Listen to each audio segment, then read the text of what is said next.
No, I just, I'm gonna reschedule. I have that. Just follow the dog person. I'm getting got split so hard.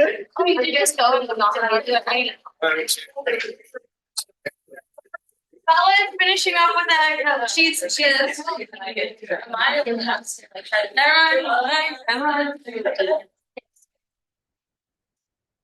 Good evening, everybody. Call to order 7 p.m. Wednesday, November 20th.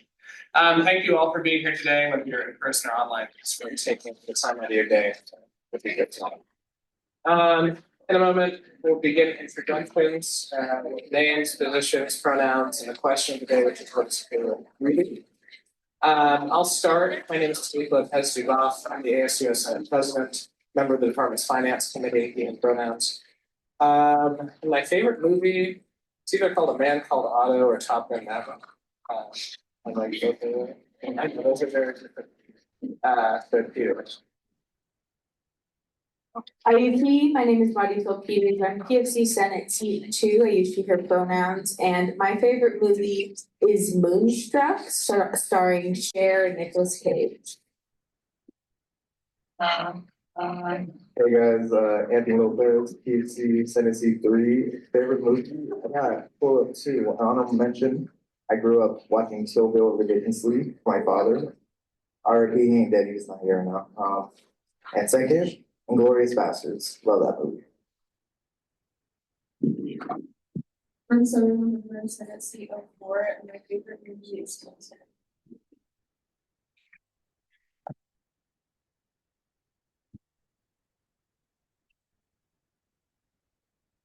Should I go or should I wait? Yeah, go ahead. Okay. CFC Seat 7, Jordan Ackerman, he, him, and I'm gonna say both Blade Runner movies. Gonna combine them.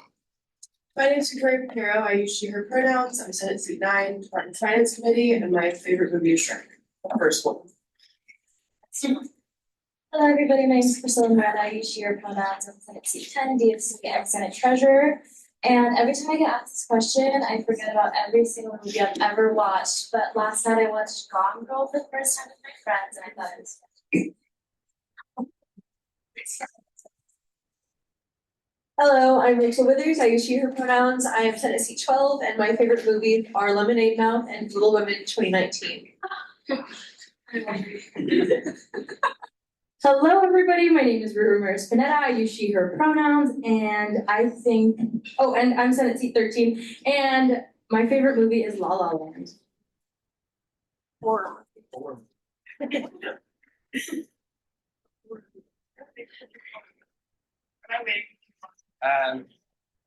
Dr. Roger.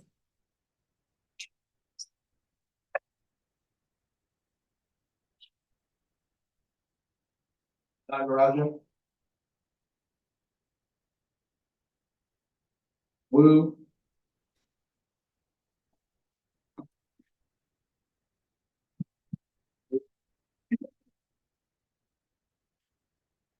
Hi everyone, my name is Bella Elzed. Your pronoun Senate Seat 16 and academic chair. I also forget every time I ask this question, but I think I would say this for like alternative.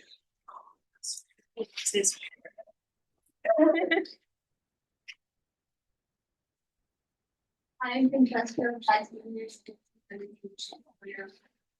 my favorite movie is it's something. Hey squad, let's scrub. Seat 18, school journalism and communication, she, her pronouns. So a little someone by the name of Bella Elzed took mine. But yeah, for this question, I too always forget mine and I always go to Reliable. I've seen it at least 20 times in the life of Walter Mitty. I wrote a 10-page paper on the metaphysics in that movie in a philosophy class. Ask me anything about that movie and I can recite it. That's free. Hi everyone, Jamie Dillon, Senate Seat 19, business school rep, and my favorite movie, I can't decide between The Dark Knight Rises or Oppenheimer, so I'm gonna say both. You're such a baby. Business major. God. Hello, everyone. My name is Erin Ludeman. I'm Senate Seat 20. I also represent business undergrads. And it's so hard to choose, but recent favorites are Blue Valentine, and one of my all-time favorites is Pride and Prejudice, the Keira Knightley version. My name is Rain, Senate seat 21, which is undecided. And my favorite movie is probably Peter Pan Goes Wrong. Ducharme? Hi, I'm Andrew Ducharme. He, him pronouns. I represent graduate students in the College of Arts and Sciences and the College of Design. I would say There Will Be Blood. Hi, everyone. My name is Emily Cole. I am Senate 3, representing grad students. I use she, they pronouns, and my favorite movie is Superbad. Hi, my name is Haley. I use she, her pronouns. I'm the administrative clerk. And I think my favorite movie of all time is Bohemian Rhapsody. Hi, my name is Taylor Garrity. I'm Senate Seat 1, Senate Vice President, PFC Chair. I use she, her pronouns. And I would say that my favorite movie of all time is 13 Going on 30. Hi, everyone. My name is Kikuchi Ataku. I'm the ASUO Vice President. I use she, her pronouns. Fantastic Mr. Fox. Vote. Hello, was I called? I believe so. It's all right. Okay, thank you. Sorry, the audio is a little weird for me. Hi, my name is Joanne Wu. I'm Senate 15, representing psychology undergraduates, and my favorite movie would be one from the Marvel series. I also have a hard time thinking of one, but I do like Far From Home. Great. Daniel? Hello, my name is Daniel Bose, NSC 5, CFC. I use he and pronouns, and my favorite movie's got to be Kill Bill 2. Wonderful. And Subu? Hey everyone, my name is Subu Nagarajan. I use he, him pronouns and at seat 14. My favorite movie is Prisoners. I don't know if people know about that one, but that I just rewatched that yesterday. It was really good. Awesome. Thank you so much. Okay, great. Now we will move into the land acknowledgement. University of Oregon is located on Kalapuya Lake, the traditional indigenous homeland of the Kalapuya people. Following treaties between 1851 and 1855, Kalapuya people were dispossessed of their indigenous homeland by the United States government and forcibly removed to the Coast Reservation in Western Oregon. Today, Kalapuya descendants are primarily citizens of the Confederated Tribes of the Grand Ronde and the Confederated Tribes of the Siletz Indians. And they continue to make important contributions to their communities, to the UO, and to the lands now known as Oregon, and to the world. And following Indigenous protocol of acknowledging the original people of the land we occupy, we extend our respect to the 9 federally recognized Indigenous nations of Oregon: the Burns Paiute Tribe, Confederated Tribes of the Coos, Lower Umpqua, and Siuslaw Indians, the Confederated Tribes of the Grand Ronde, the Confederated Tribes of the Siletz Indians, the Confederated Tribes of the Umatilla Indian Reservation, the Confederated Tribes of the Warm Springs, the Coquel Indian Tribe, the Cow Creek Band of Umpqua Tribe of Indians, the Klamath Tribes, and the Klamath Tribes. We express our respect to the many more tribes who have ancestral connections to this territory, including the Chinook Indian Nation and the Fort McDermott Paiute and Shoshone tribes, as well as to all other displaced Indigenous peoples who call Oregon home. I move to approve the agenda. Second, Morano. Motion made by Ludeman, seconded Moreno. All in favor? Opposed? Other? Wonderful. Okay. Do we have anyone here today for announcements?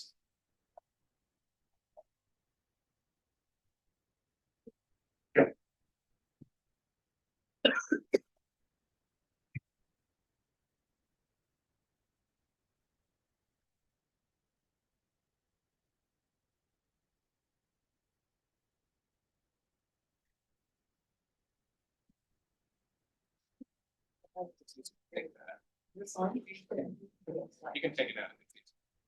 No, it's fine, I'll just hold it on there. Okay, hi guys, my name is Xgret, ASUO Executive Director of Communications. We did this presentation at exec yesterday, but I do think it's important to do it at Senate. We're not gonna go through all the slides, I'm gonna skip a couple of them. That's not because I don't think you need the information or it's not important. It's because I feel like it's pretty general stuff that at least you guys have during your training and stuff. But yeah, I'm gonna go ahead and go to the next slide. So with communications 101 for ASUO, I just want to use this as a quick reminder that Teams is a professional setting and a professional communication tool to be using. It shouldn't be used as Instagram DMs, and it's also public record. So what you use in Teams should be respectful, should be mindful, and should be professional. The Google Drive is kind of like the more casual SharePoint, so it's where most of your documents should live. We are going to start implementing ways of titling your documents and things like that. It's not to be like nitpicky, it's just because that's professional and that's what you many of you guys will do when you go into like the real world and your big boy and big girl jobs. So it's just a good thing to start doing it now. And then same with email. Email should always be professional. It should always be error-free. Those are pretty classic things. Again, your role email, your drive, and then your teams are public record. The moment that you need something to go off record, it should be through text messages, and it should be with somebody consensually giving you their phone number. So if I wanted to text Talik, it's up to me to ask Talik for his phone number, and it's up to Talik to give it to me if he'd like to communicate. If not, then I have to use Teams within 8 a.m. to 5 p.m. Please be respectful of that. Next slide. Just again, some quick reminders of etiquette. Emojis are totally cool. I think, Teams is pretty fun to do.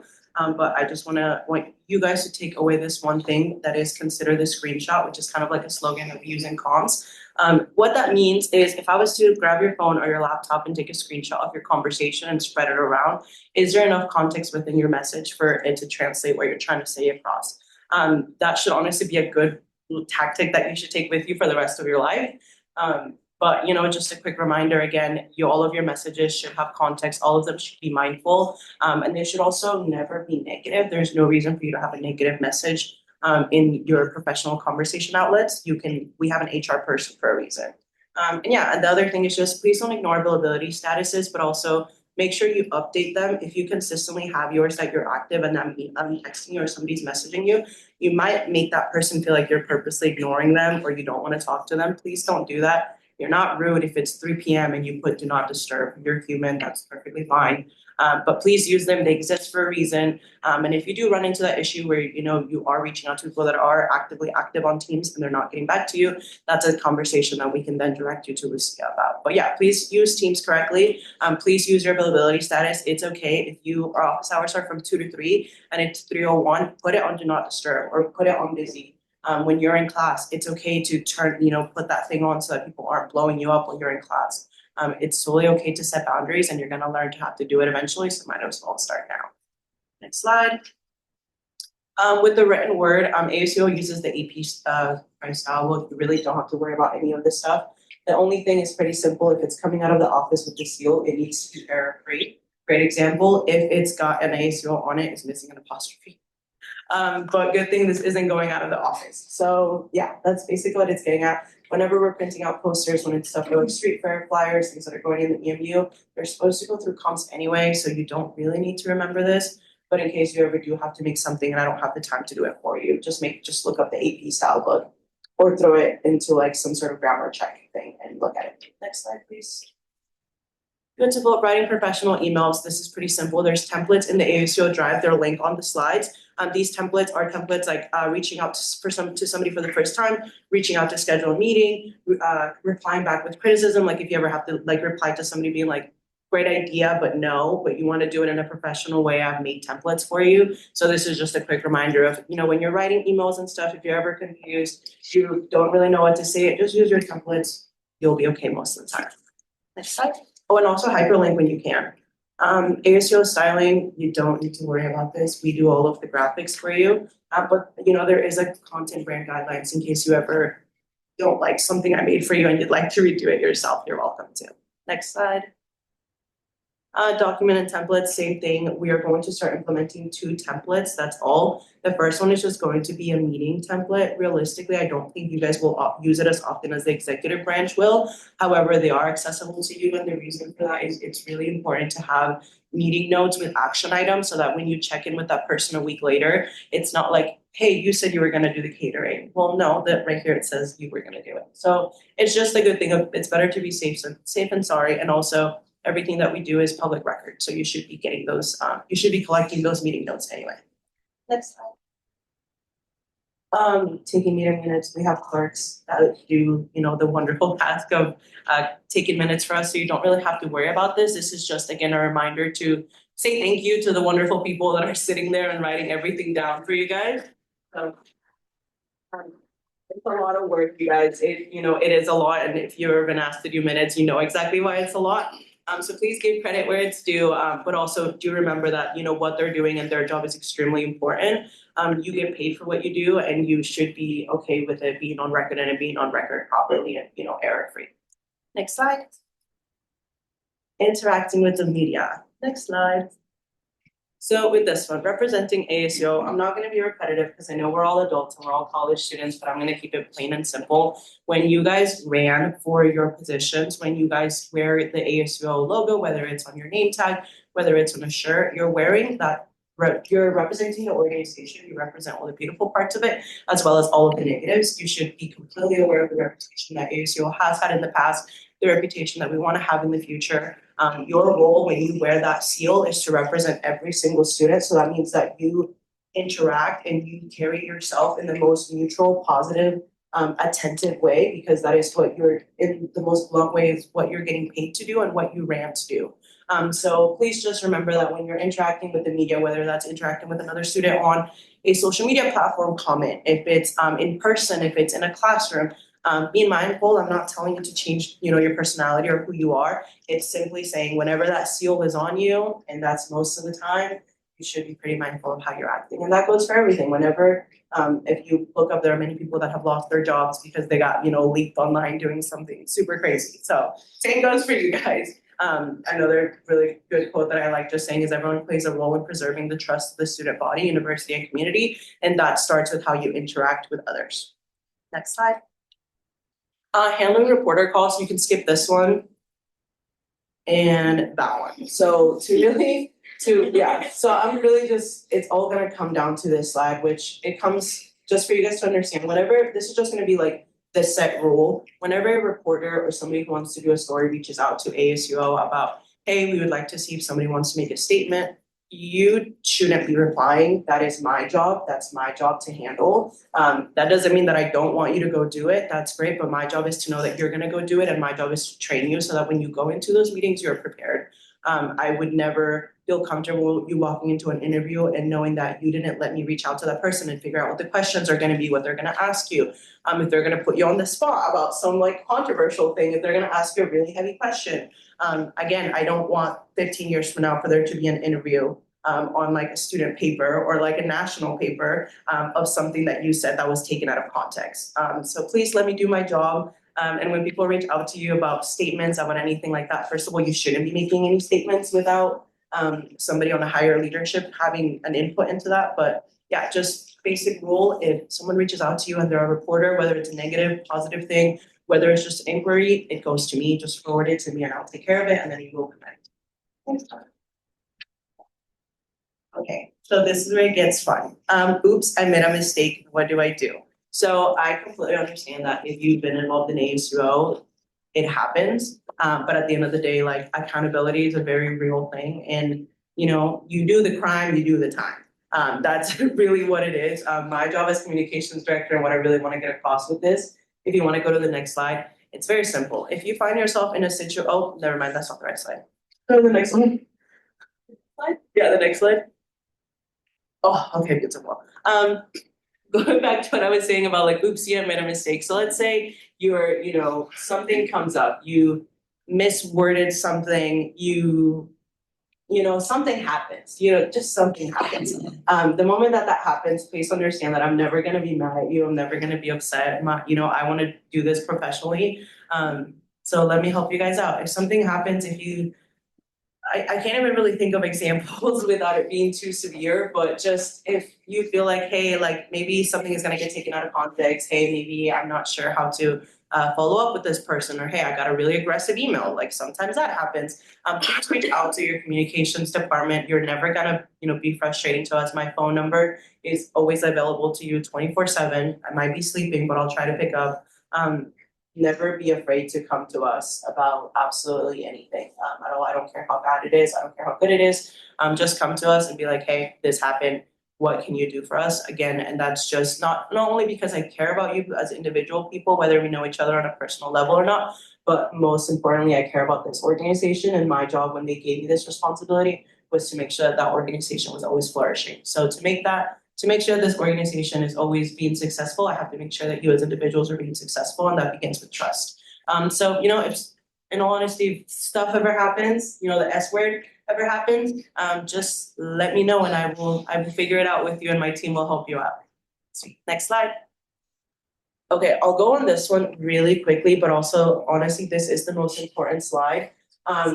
There should be no reason after this week for there to be any negative comments on any of our social media platforms. I will start blocking you, and I will start deleting you, and it will be a larger conversation if it needs to be. You are representing your organization. I'm not telling you that you have to love your job, but do not go to our front-facing platforms and post negative comments. It's not okay. It's, in all honesty, very embarrassing. You're wanting to work here. You ran to be here. There should be no reason for you to be belittling our things, as well as, in all honesty, most of the time our social media stuff is ran by my secretaries who work really hard. And it just got to the point where I have to step in as a director and be like, we're all adults here. There's no reason. I don't want to see another negative comment about it. If you don't like the content we're putting out, if you don't like it, run for comms next year. I wish you nothing but the best, or come to us and have a conversation about how to improve things that you're not liking. But yeah, I always want to hear your values. I always want to hear your opinions. I don't want to see them on an Instagram comment in a negative way. And I do take screenshots. So I really do mean it when I say don't do that again. And that goes to everyone. It doesn't go to anyone specifically.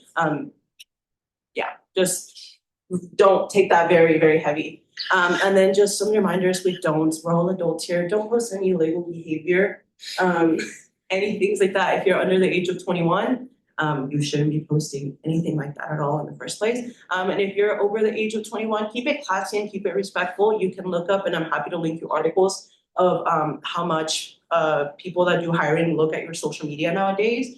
I can link you articles about people that have lost their jobs because they'll find a photo of them blacked out when in their college days. Like, it goes on and on and on. And again, back to what I said, I care about this thing. And when you have ASUO in your Instagram bio, or when ASUO is following you, try to be pretty mindful with your post. Next slide. With social media critiques, you guys don't really have to worry about this. This is mainly for like our secretaries or people that have like front-facing things. This really just means, like, when you start getting criticism, like if you were to post something that people didn't like, what you do is, depending on what the situation is you take a step back, you analyze, you figure out a solution, and you move forward. If it's like you just didn't like the colors that we chose, I'm sorry. Again, we're going for comps next year and switch it up. But yeah, next slide, please. And the photo circle. I don't know if you guys have your phones, but if you guys can take literally 30 seconds to scan this QR code.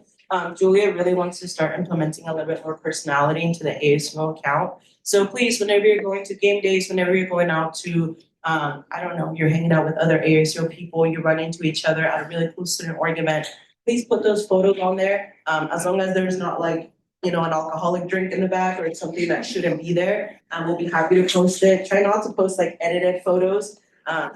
Trust me, we'll make sure you guys look good. Don't worry about it. But yeah, please use the photo circle. It is meant to be mainly professional, but if you have a cute photo of you guys at like a football game and things like that, please post it. I want you guys to understand, like, there is a huge impact when people look at their student government account and they can see that we are real students and we're real people, and not just the like cookie cutter kind of energy that, student government kind of tends to carry out historically. Next slide. That's actually everything. Thank you guys. Thank you, Max, and thanks everybody on your team for producing. Bye, guys. I understand. Okay. Do we have anybody else for this? Sam?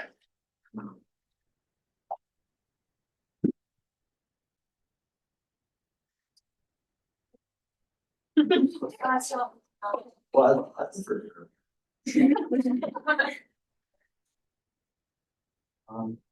Everybody, happy Wednesday. Happy Senate. Let's just really to see you guys. So we had our Youth Ocean Summit this weekend, which is, yes, massive success. So we had 104 students plus Jordan there.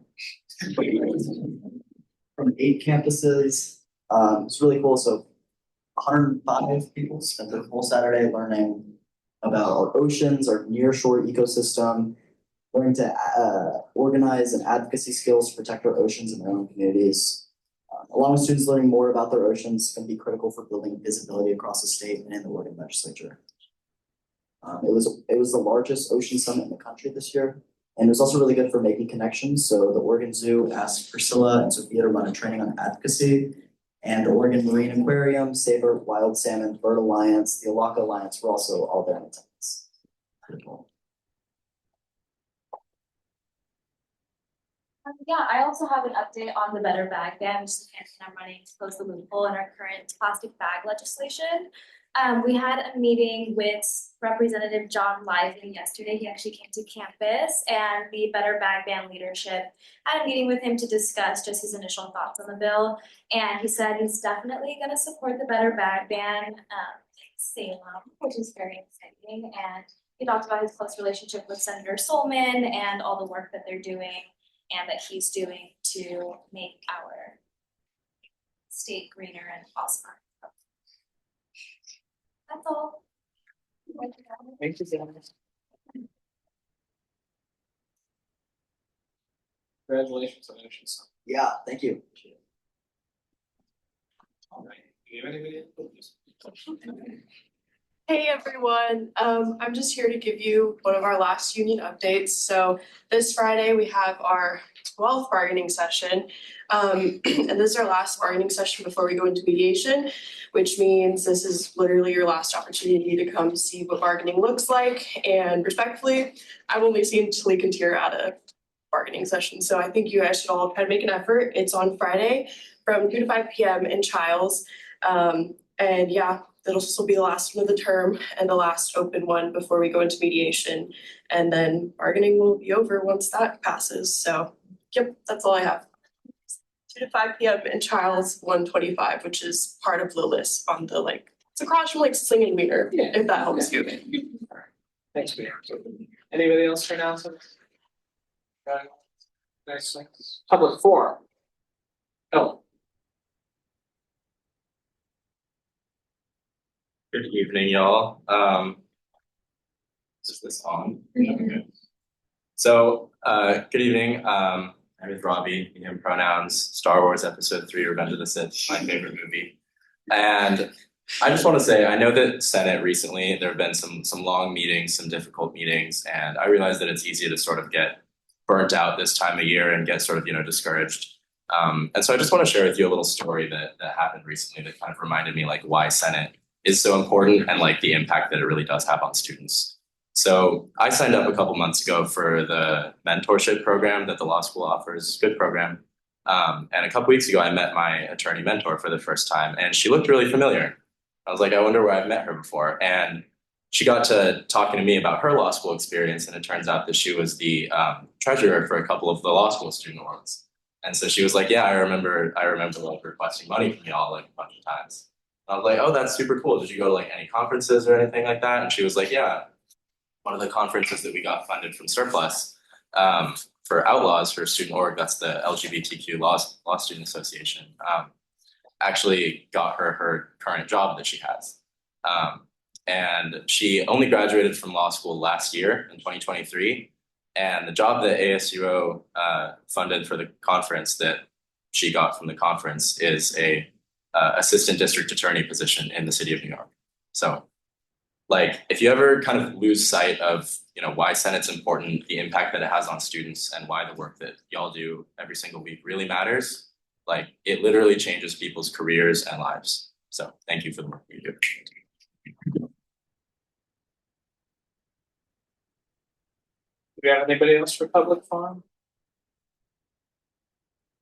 Okay, we move on with the agenda of financial business. The financial status update of surplus stands at $1,186,054 and unallocated reserve of $34,494. All right, before we get into the requests, I'll turn it over to VP Garrett to request.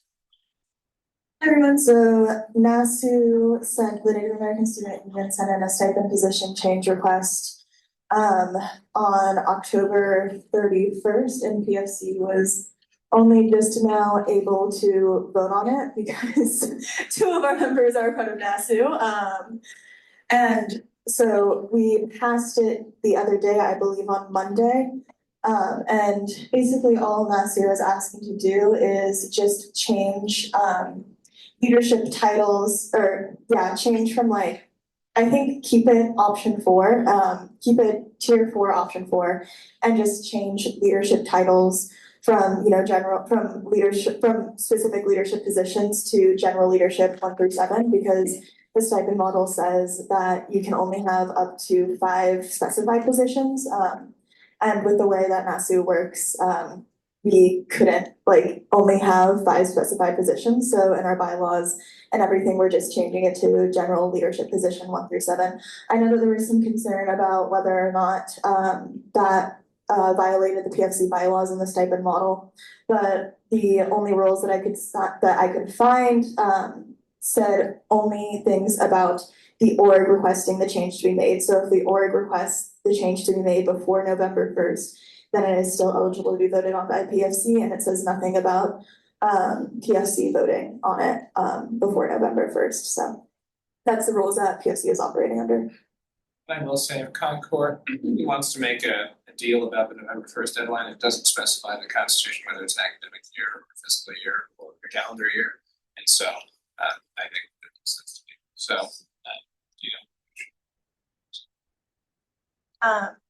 The motion is, or if you want to I move to approve stipend position change request form 2024-2025 for Native American Student Union OS 063I. motion made by Garrity, seconded Ramirez Pineda. All in favor?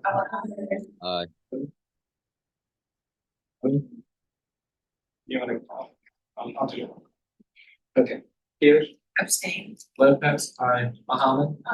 Bo? Aye. Potter? Aye.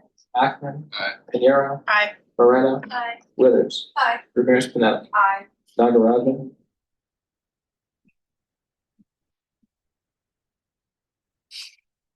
Nagarajan? Fisher? Aye. Wu? Aye. Esbeck? Ackman? Scrub? Aye. Dillon? Aye. Ludeman? Aye. Tillman? Aye. Ducharme? Aye. Cole? Garrity? Abstain. I say aye, motion is adopted.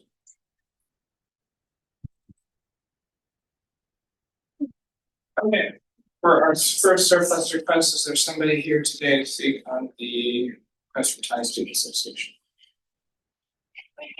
Yes, come on up.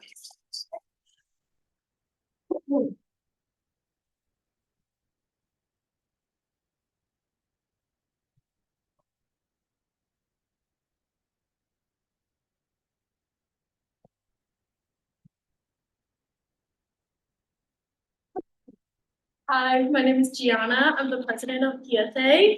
It's my first time being a president this year, and we have a new treasurer this year as well. Hi, my name is Paul. I'm a freshman. I'm a newest member for the club. Hi, my name is Austin. I am the content manager of Thai Student Association. Sorry, this is my first time. What are we supposed to do? If you just want to present your request, just like talk about why you're requesting. Yeah, I can pass along this like paper so you guys can see. We basically, so since this is a new team, our last leader didn't really like talk about like we need to submit like the budget, on time, like that we need to attend the meeting and like the proper thing that we're supposed to do. So, our account was frozen and, last time we meet with, remind me. Yeah, and then she just recommended us to submit the surplus to kind of just get the money for our upcoming big event, which we already talked to like the catering and like, we already, set the stuff already, so we just want to make sure we have money for it. I'm sorry, I'm just like really nervous public speaking. You're doing And so just to confirm, is your account still frozen or not? Last time we talked, I think it's unfroze because we did what we need to do, like the new leadership training and everything, yeah. Perfect. Okay, wonderful. Okay, thank you for the clarification. Yeah. And I just sent that, I think that budget that you just sent, I just put it in the team chat. We'll take a look at it. Does anyone have any questions? Moreno? Yeah. Sorry, I was stuck. This is a question for senators, if anybody knows. Does everything have to be separated by line items, snacks, supplies, food, if it's all for the same event? Because it is all just for the Thai Golden Festival, correct? Yes. I was gonna say, yeah, if you wanna just make it, because they can just make it, that you can just title it the name of that, and you can just use it all the same thing. Oh, okay, yeah, we just wanna separate it so you guys know where the money is distributing and going through, yeah. That spreadsheet that's being passed around is really great, it shows the breakdown. Yeah, so whoever makes the motion, you can just make it with the line item with the name. I was gonna make the motion. Does anyone have any other questions? Okay.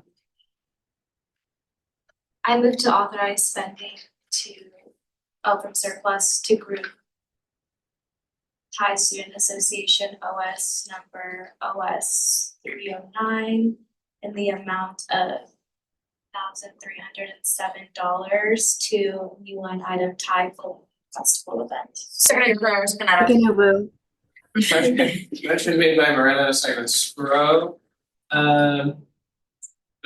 Before we vote, I wanna flag something that's on the engage form. One of the controllers left a note saying that there's not enough time in order for the event to be deadlines. Is the event still planned to be on the 26th? Oh, no, we changed that to the December 5th. Oh, okay. And we talked to the room event and coordinator and everything too, like we changed the room, yeah. Okay. Yeah. Okay. Bo? Aye. Aye. Aye. Aye. Pinyar? Aye. Moreno? Withers? Aye. Fisher? Aye. Ramirez? Aye. Nagarajan? Aye. Wu? Aye. Esbeck? Acton? Scrub? Aye. Dillon? Aye. Boone? Aye. Bowman? Aye. Ducharme? Aye. Cole? Garrity? Nice, as well. I hope you guys have a great time. Thank you.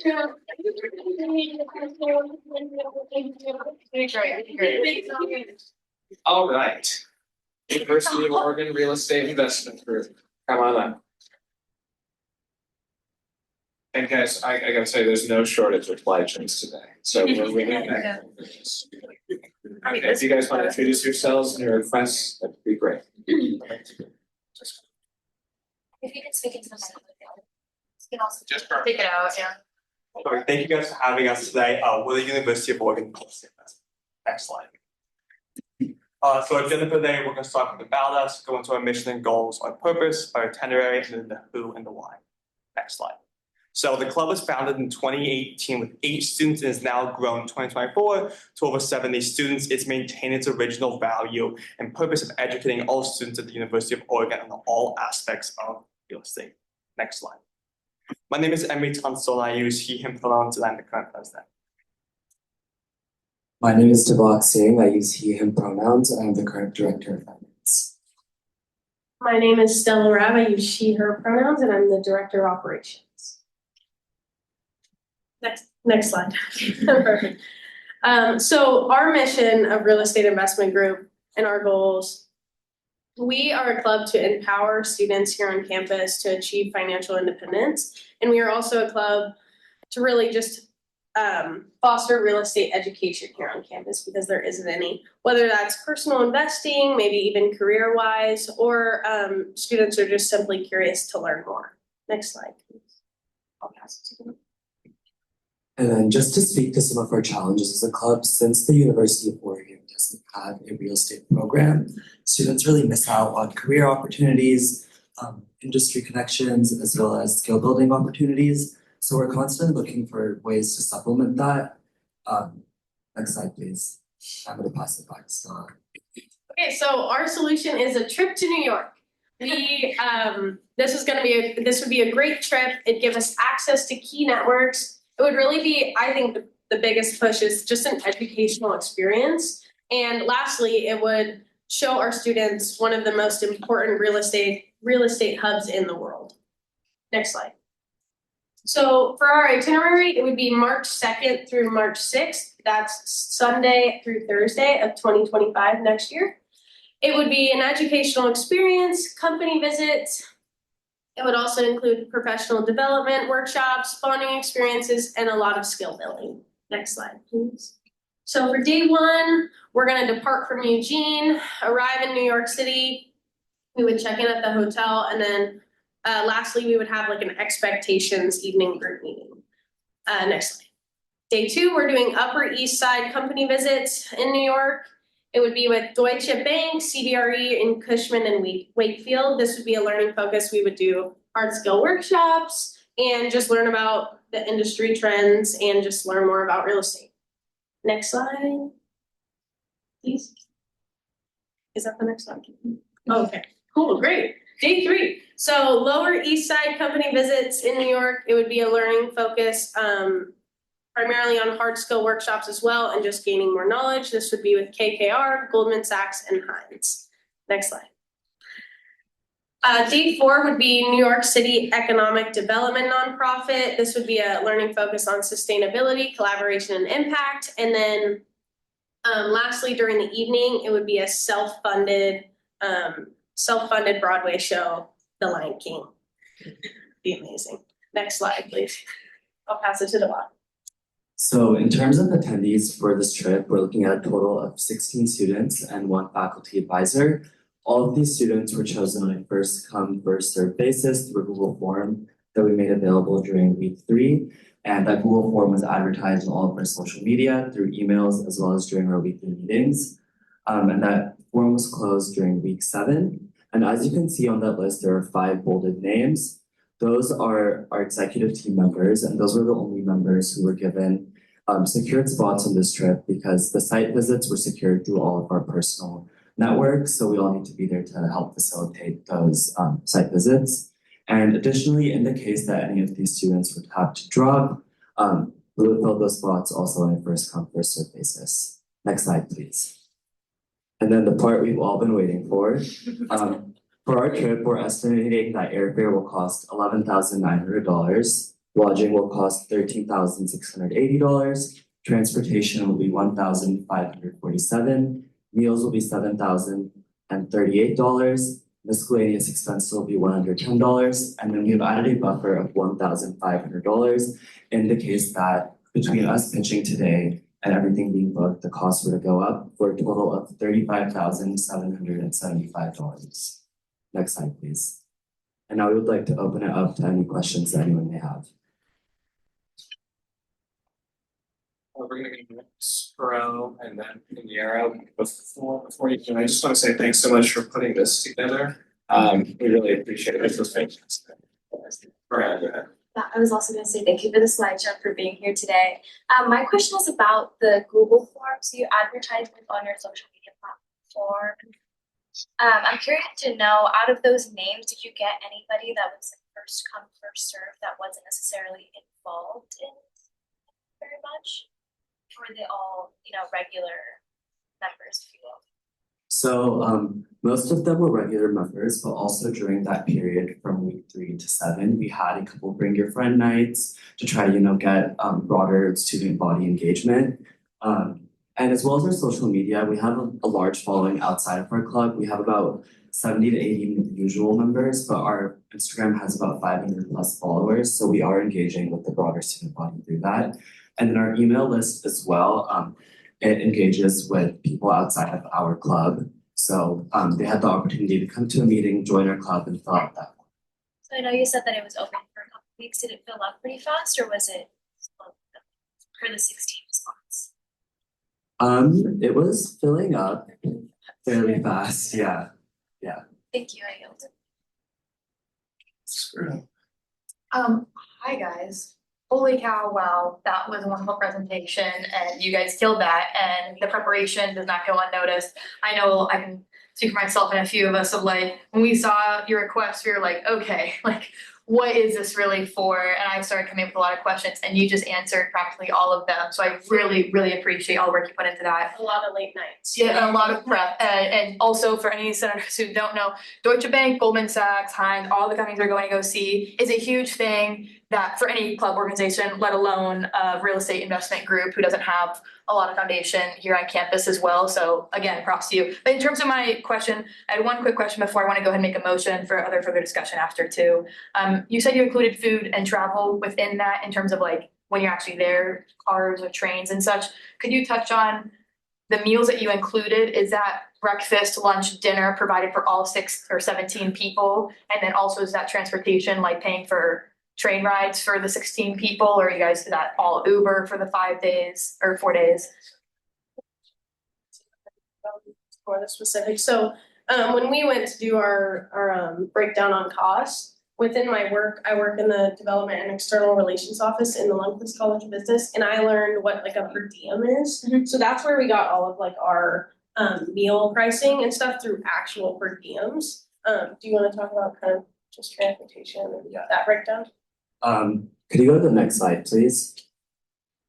So just in case anyone wants to follow along what I'm about to break down, if you scan this QR code, it'll take you to a budget breakdown, which will show how we got all of those numbers.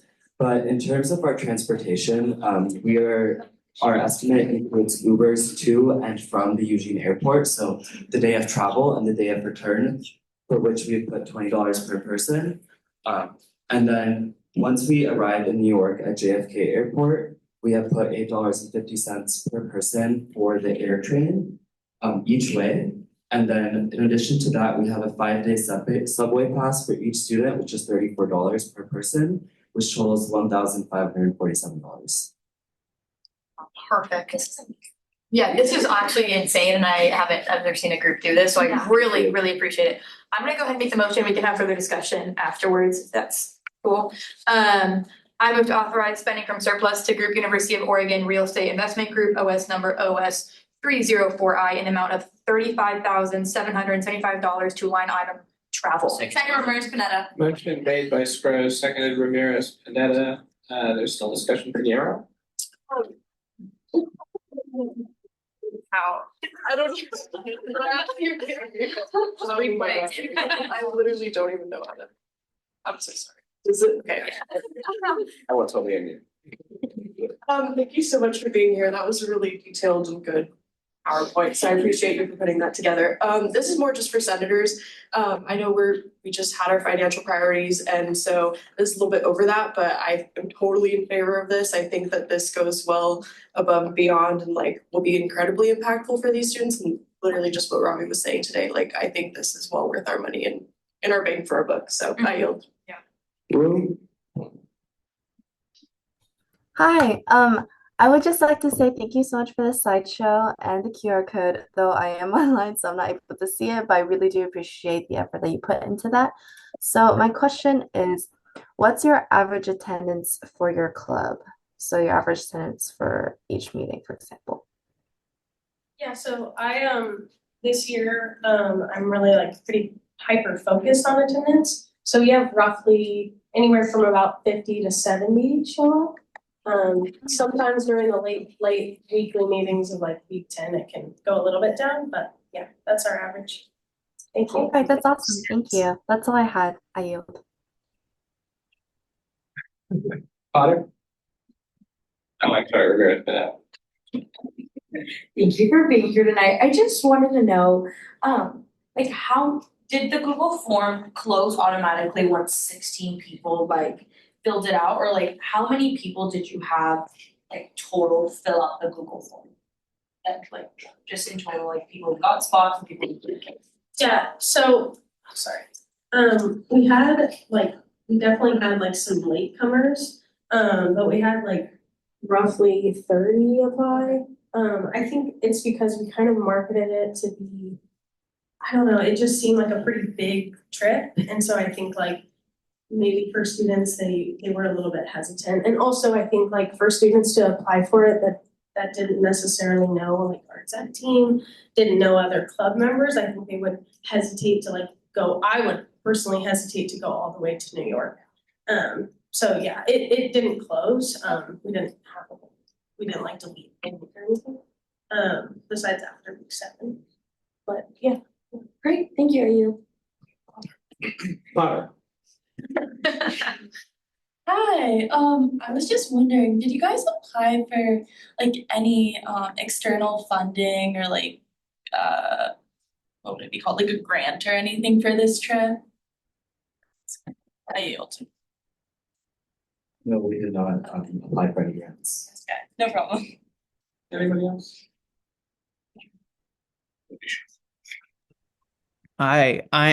First off, I just want to apologize if my tone is like lame. I'm not feeling very well, but I wanted to thank you guys for a wonderful presentation. You've obviously put in so much work to this, and I think you've done a great job that like cannot be dinged. I will still be voting no. Again, I don't think it's not a knock against you. This is a lot of money, and I think that while they've done a lot of work to prove that they use it, there's like other uses that the student government should be putting its money towards. We're talking about bargaining, and we talk about, we want to build a basic needs center. Like, I don't want to spend $33,000 on this when there's other more basic needs for all students. Thanks. All right, thank you, Ducharme. Anybody else? All right, let's vote. Peters. Aye. Lucas. Aye. Mohammed. Aye. No. Aye. Potter. Aye. Ackman. Aye. Pinheiro. Aye. Moreno. Aye. Fisher. Aye. Withers. Aye. Ramirez Pineda. Aye. Nagarajan. Aye. Wu. Aye. Esvik.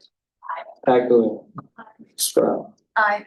Dillon. Aye. Ludeman. Aye. Allen. Aye. Ducharme. Aye. Cole. Aye. Karen. Aye. And I say aye as well. Have a great time.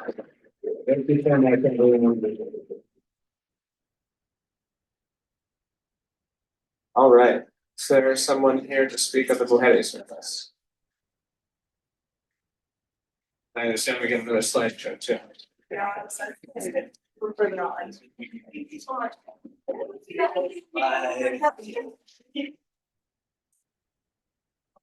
That's like, yeah.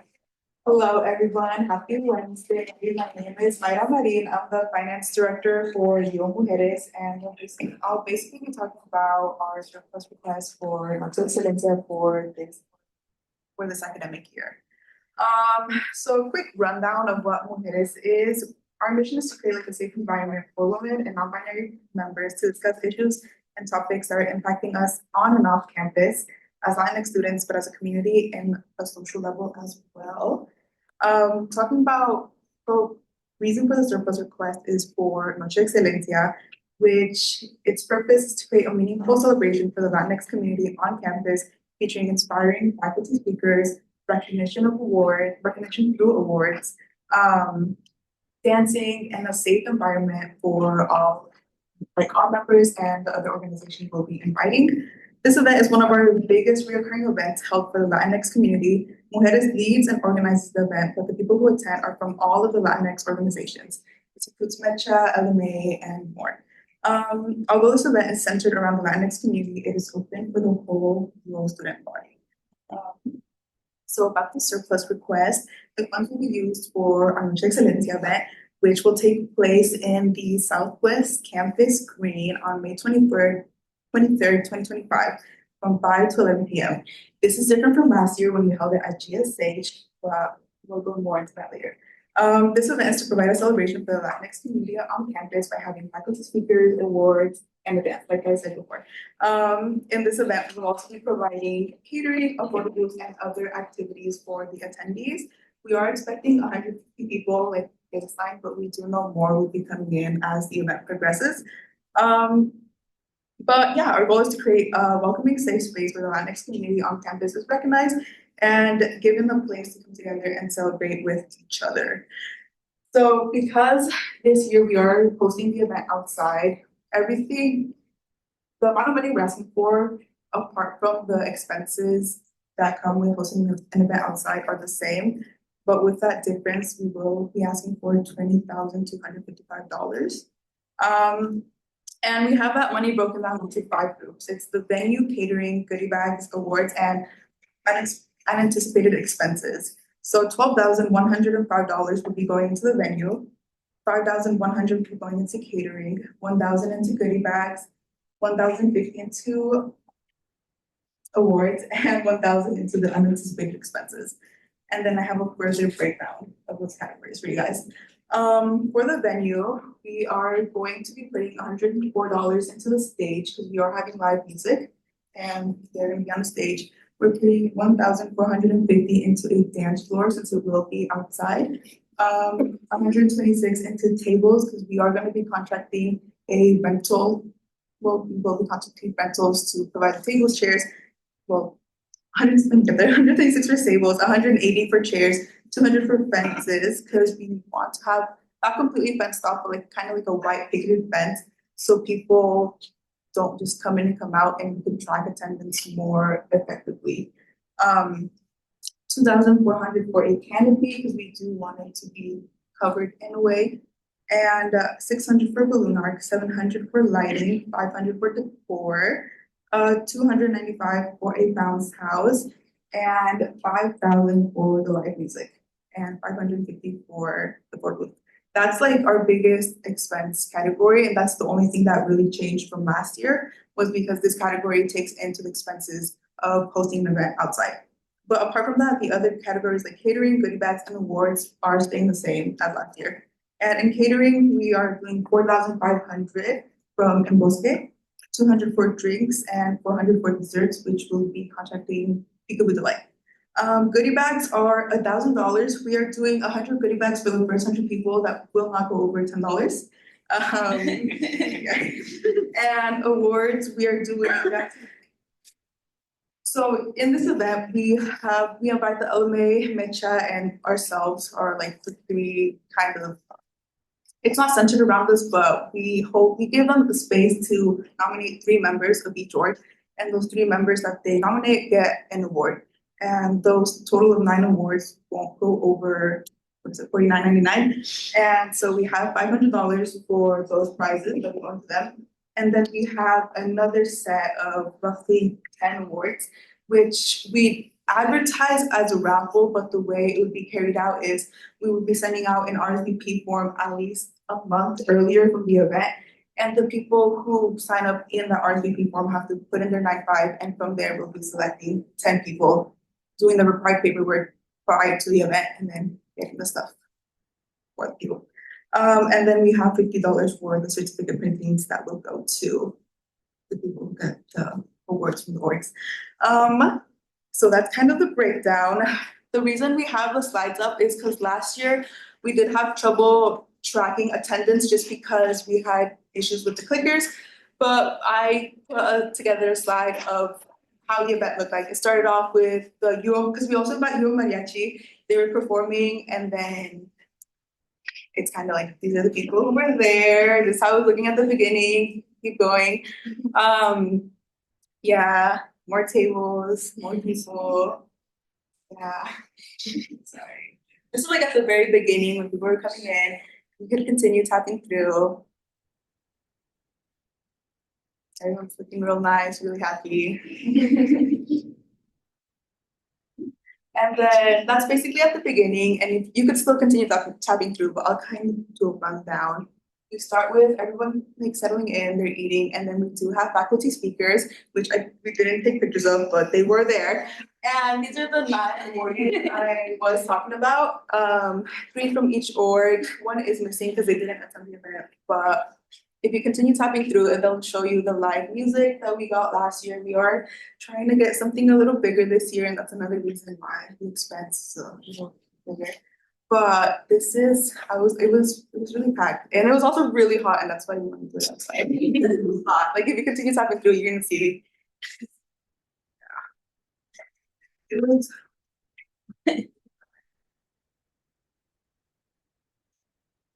So that's kind of to like, because we had issues tracking attendance, but to show you guys how people show up.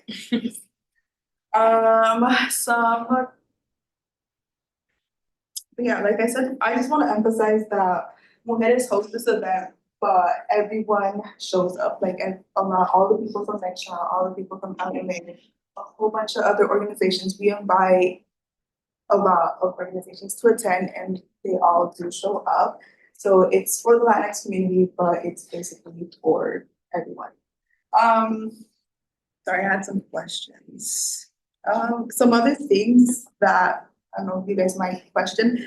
We won't be coming back to surplus. We don't expect to be coming back to surplus because we did allocate $1,000 for unexpected funds that we believe will cover whatever might show up that we didn't expect. The price is more than last year because we do want to host it outside. We want to provide another space for our members, for the community outside our boards, for the line of students to come together and celebrate. But yeah, that's kind of all I have right now. I'm ready for your questions. Well, thanks so much for the presentation and for being here. Cole. Yeah, thank you so much for the presentation. I don't really have a question, I just kind of have something to say to Senate. Even if only 150 people came, it would still be like only 135 per student, and like it being outside, like people are gonna like go like see something's going on and like see how fun it is. More people will show up, so like that will bring that cost down per person. So I don't think even though it is a lot of money, it like isn't that much like laid out that way. So I wouldn't encourage everyone to think about that, because I think it being outside will be even better for it to reach more students. So that's all I have to say. I do. I'm gonna add something. With the live music, we are planning on contracting. It is because last year it's called the grupo, and they basically they play the instrument. This year we are getting a banda, which is a bigger group, more people. It's like more like it's more like the community loves it, and with that, the way we plan on advertising this is also for in the classrooms where, like, let's say the Latinx minor for classes are required, going there and advertising to them, which is different from last year. So we are thinking on reaching more people and using this as a starting point. Awesome. Lou. I just have a question more for senators. Is there an issue as far as like the gift bags and the awards, if there's overlap between the two, as far as like money per student? Is that not? You mean if somebody gets like a gift bag and an award? Yeah, is that in the same? No, because the gift bags are different. We don't know who the awardees are, and if anything, if this cause an issue, we'll just make sure that the awardees don't receive a goodie bag. They're already getting an award that's $49.99. No, I'm not worried. I'm just like sure it's fine. Right. Hello, I just wanted to say thank you so much for the work that you do and for putting this event on. I know as a Latina woman, it's really, really hard to be in a state and a university that's mostly white people. So to have an event like this where you can be around people that are part of your community is just really, really special and important. And I would love nothing more than to make a motion for Nelson's question. You can make a question special. Okay, cool. I move to authorize spending from surplus to group Yo Mujeres OS number OS 195 and the amount of $20,255 to existing line item Noche de Excelencia. Second row. Motion made by Moreno, seconded Peñero. Oh, sorry, is there any discussion? Yeah, 12, yeah. Hi, thank you so much for being here. I think this sounds like an awesome event, and I'm just thinking, is there a chance that you could like exceed capacity for it? Like, I'm worried that the tent you get and the space you have, like, I don't know really if events ever like sell out, but like, if like there are too many people, do you have a plan of how to kind of mitigate any issues like that? The way we were thinking about it was, since this event is outside, the tents we were also planning on renting aren't fully closed, it's just the over part. The part we might see this happening is when the live music starts playing, and the way I see it is it's going to be outside, and if anything, it won't be. And I don't think it'll be a big of an issue because we also do plan on having the fenced area where people, if it does get too much, we can just start kind of limiting entrance. Because we do plan on only having like 1 or 2 points of entrance into the event. Cool, thank you so much. I would more like a statement too. I would like to agree. It was hot last year. Like, I was on that dance floor and this event really does bring a lot of people together, not only the Latino community, but like people in general, because for one, everyone loves Mexican food and everything. But yeah, this event's like one of the best events throughout the year. I think it really helped me make a lot of friends throughout the years too. Thank you. All right. Any other discussion? Aye. Aye. Bo? Aye. Potter? Aye. Macklin? Aye. Piñera? Aye. Moreno? Aye. Fish? Aye. Withers? Aye. Ramirez? Abstain. Nagarajan? Aye. Wu? Aye. Esbeck? Aye. Axelrod? Aye. Screll? Aye. Dillon? Aye. Luba? Aye. Bowden? Aye. Ducharme? Nay. Cole? Aye. Carrick? Aye. And I say aye as well. Have a great night.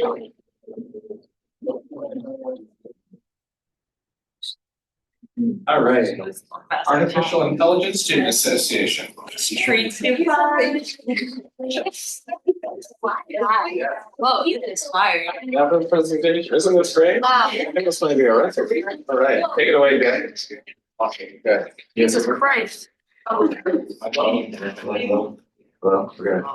Beautiful. So my name is Jack Klein. I'm the director of finance for Quack Hacks and also financial chair for AISA. And these are my board members with Quack Hacks. John Heibel, I'm the vice president of Artificial Intelligence Student Association. I'm Jaya, I'm in charge of marketing for Quack Hacks. My name is Noah. I'm an event organizer for Quack Hacks. I'm the president of the UOD Club, which is a partnering club for this event. And we also have Adam Wolf joining us by Zoom, and he is a event coordinator for Quack Hacks. And we also have Hank Giles, who will speak in a little bit. Awesome. Yeah. Next slide, please. You go next. You go next. Okay, how to get a little fancy. Yeah. Getting too fancy on us, There we go. So, all right, who are we? So, for those who don't know, Hackathon is going to be University of Oregon's flagship hackathon. And this is a student-led event that is going to bring together students from all different backgrounds, all different forms, and really just any major. We're looking to go into comp sci, business, really people who want to bring their ideas to life. Unfortunately, we have decreased from 36 hours to 24 hours, so that is incorrect. But it is going to be an invention marathon that's 24 hours long. That's concluded similarly to a science fair where people are going to work for 24 hours straight on a project of however they'd like. They're going to make their own team. And afterwards, after a time has been allotted, they're going to go to a competition where there's going to be judges and they're going to be judged on their presentation. And it's really going to go to an award show. And it's a fantastic way to bring the community together from all walks of life, students who may be in architecture design, a business student. It's not just for coding students, it's for people from all different majors. And that's really what we want to bring together with this. We do have sound on this. That's possible. It's like it's a YouTube video. Oh, no sound? Oh. Really cool. So this is I'll go ahead and speak on this. This is the little run of like a test pilot, I would say, for this big event. We ran it for a small budget. I ended up getting cake in my face. But we had 45 participants come out and they built 13 different projects over the course of 24 hours. We called it Hack UO. And now we're coming back together to make Quack Hacks, which is meant to be the flagship premier version of that kind of event. awesome. Sweet. And then how does this connect to AISA? So AISA is an inclusive collective really aimed at demystifying AI for students of all different academic backgrounds. Everybody uses AI from ChatGPT to whatever model you use, and really that's what we're rooted in. So in this competition, any students will be able to use AI to create, form ideas, help them build their projects. And that's what we're really going for. At the end of the day, we want students to have something tangible to come out of this, something they can add on their resume, something they can talk about with people, something that they can share with the community in the environment. I'd also like to add we have 2 student testimonials from the previous hackathon on what the experience was like and how it helped their experience here.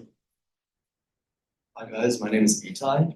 Should I flex real quick? I got 3rd place last time.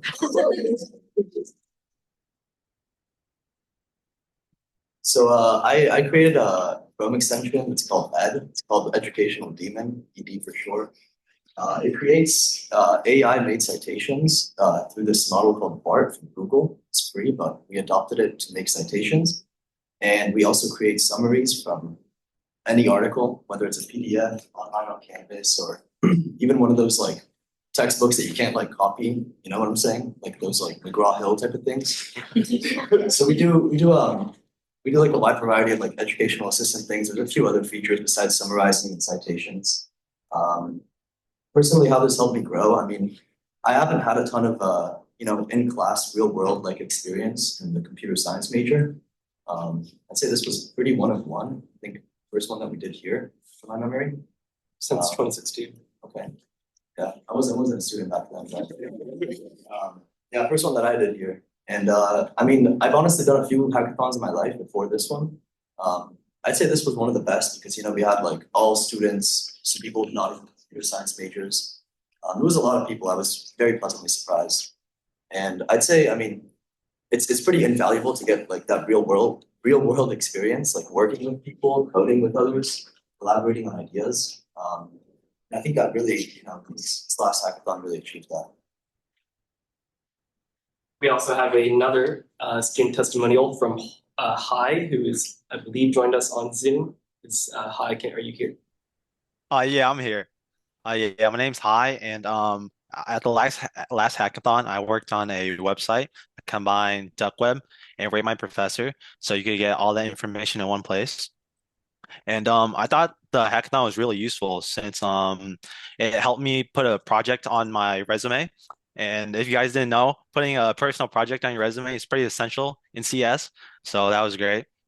And I also thought that like the fact that we got to work together with people was really great since in most CS classes we don't really get that opportunity. So we got that real world opportunity to work with others and try to fix our problems together. And I thought just like in general, it was a really great learning experience and just a great time. Awesome, thank you, Yeah, Hai, that's it. and thank you, Itai, for sharing their experiences. We also are joined by Hank Childs, the interim director of the brand new School of Computer and Data Sciences, who I believe is going to be giving us a little explanation of why these kind of events are important to the students of the University of Florida. Yeah, thanks, Noah. Hi, everyone. I'm Hank. I'm a professor of computer science, and as Noah said, I'm also the executive director for the School of Computer and Data Sciences. We have a real focus on experiential learning. This is new for the school. It aligns with the presidential initiative on experiential learning. We think it is the secret sauce for our students to go and have better outcomes as they go off into the workforce. And so we've been asking ourselves, what does experiential learning mean in our area?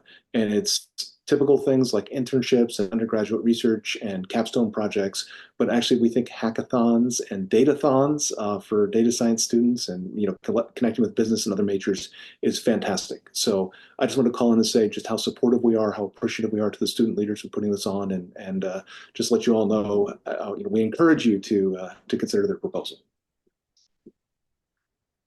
Thank you, Charles. All right, next slide. Awesome. So with all that testimonial, we have some great in-person examples. Additionally, we do think that with this hackathon, there's going to be extreme amounts of hands-on learning, tons of interdisciplinary collaboration, and tons of community building. I know that in the past few minutes, we've touched on computer science a lot and data science. And it is open for all students from all backgrounds. We are actually in talks currently with the Entrepreneurship Center in Lundquist to maybe get a connection with them and sponsor it with them. So we would love to reach out to other departments, and we really do want to make this a huge event where anybody with an idea from any background can come in and make a difference. Next slide, please. Awesome. So why are we doing this at the University of Oregon? Next slide, please.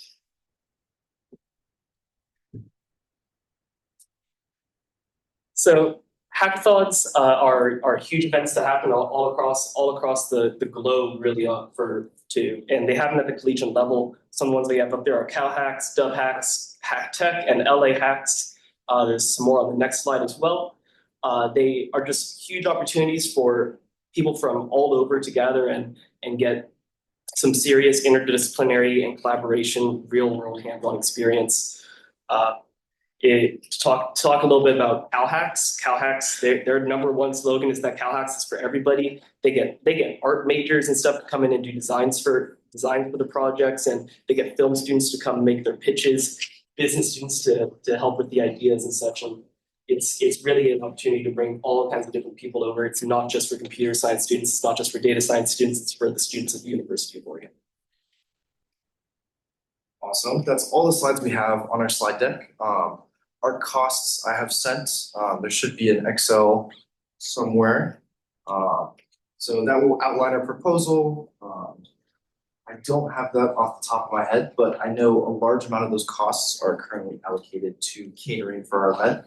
It's going to be 2 days approximately, and it's going to be 24 hours of just straight collaboration, and then all that is going to be catered. So we would love to put that money from the event back into the university through catering as it employs student employees and funds a lot. So, we would love to fuel that money back in. So that is why there is such a large cost on there, as you can see. So yeah, if you have any questions, I'd love to answer them.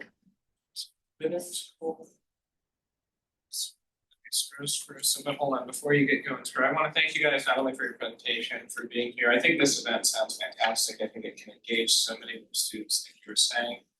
And yeah, so we'll start with Scrum. Yeah, seconded Scro on that, totally.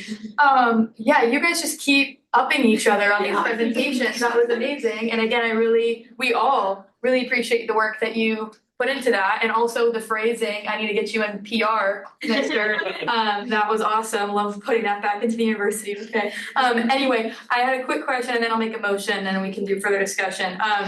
But when you said something about sponsored, and we're trying to partner with different events and such, again, no big deal. But I wanted to verify if you have sought other forms of funding for that, or if this is solely funded through this one organization, you're just like partnering and have other names just kind of attached to advertising for that, if that's what you mean by sponsor. Yes, that's a great question. So it is going to be generally just attaching names on. Right now, the only funds that we would have is coming from you guys, and that's going to be the building block and the foundation. And additionally, from any additional co-sponsorships that we get or donations, any money that we don't use from surplus, we'd be more than happy to put back into surplus. So any excess, more than happy to put back in. So we don't have any sponsorships lined up currently, but if we do secure funding from this initiative, then we would for sure move forward with that. That is our goal and our dream. That just will for sure make this hackathon much more professional, I guess you could say. We really do want to get to these levels of these other universities, and in order to do that, we need support from the community and companies, and that's really where those sponsorships become a key. Yeah, totally agree. Thank you. Do you have something on that? Or, okay. So I'm gonna go ahead and make the motion, and I know that there's a few more people after me. So I move to authorize spending from surplus to Group Artificial Intelligence Student Association OS number OS 363I in the amount of $22,293 to Quack Hacks. Secretary Sonetta. Motion made by Stroh, seconded Withers. Speakers, we still have Cole, Withers, Potter. Yeah, I have a couple. So hackathon just means that like you got like it's just like any project a student wants to work Yeah, we're not on. breaking into bank accounts. Unfortunately. Yeah, hackathon it's hack actually started as an original term for just kind of innovating the computer world. It didn't origin as like we're breaking into something. So that's where hackathon came from, and then the hack term the word hack as we know it today descended from there.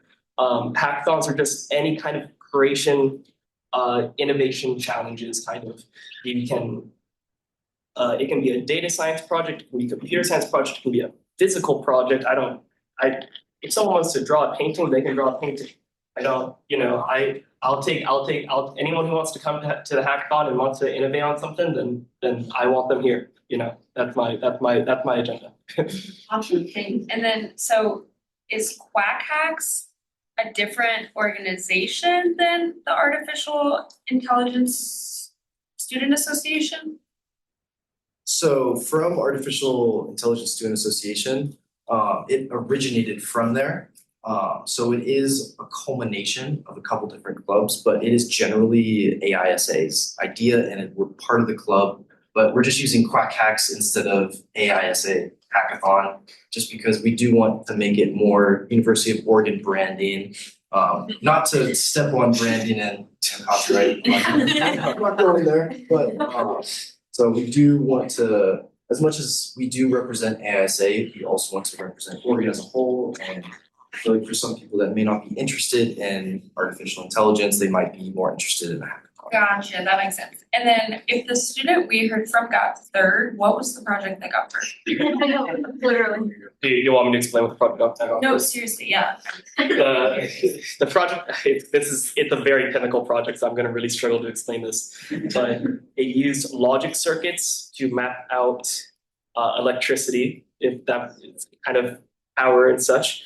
And the really impressive thing about it is that you could like highlight a certain area of the circuit and it compressed, and it would compress it all into one node. I know these words probably don't mean much, but it was really technical, and I've seen the code for it, and I still don't know how it works.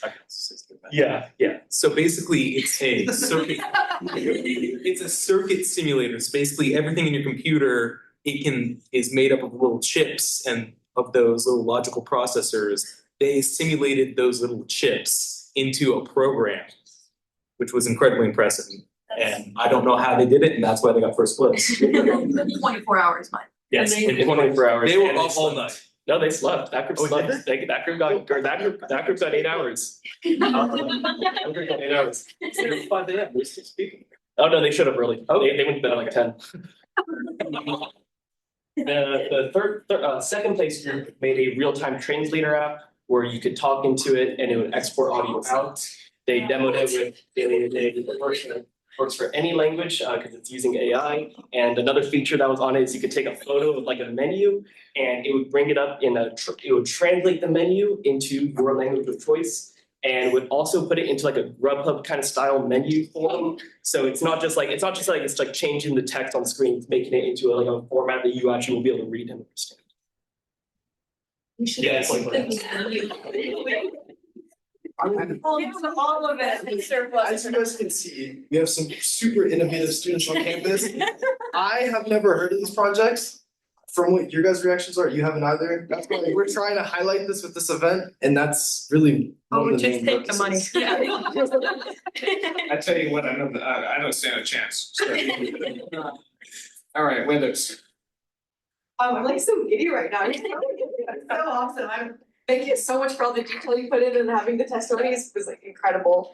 I'm like forgetting my question. Okay, I was wondering how you got your estimated attendance and like, does that kind of, do people have to like register to participate in this or do they just show up or like, are there requirements for people? So we're asking for registration in advance. However, if we do not hit capacity and people show up day of, we'll be happy to let them in the doors. We got 125 because that's what Major League Hacking, a national organization that helps support upcoming hackathons, most of which are collegiate. They've actually sponsored all of the hackathons that are on that screen and on the other slide as well. And they provide a bunch of resources for upcoming hackathons, even if you don't partner with them, which we have not partnered with them yet. We're not committed if we're going to go with them or not. They still provide so many resources and so much knowledge on their website for starting hackathons. Me, John, and Adam have been working on this since July, and I've been on their website more times than Canvas.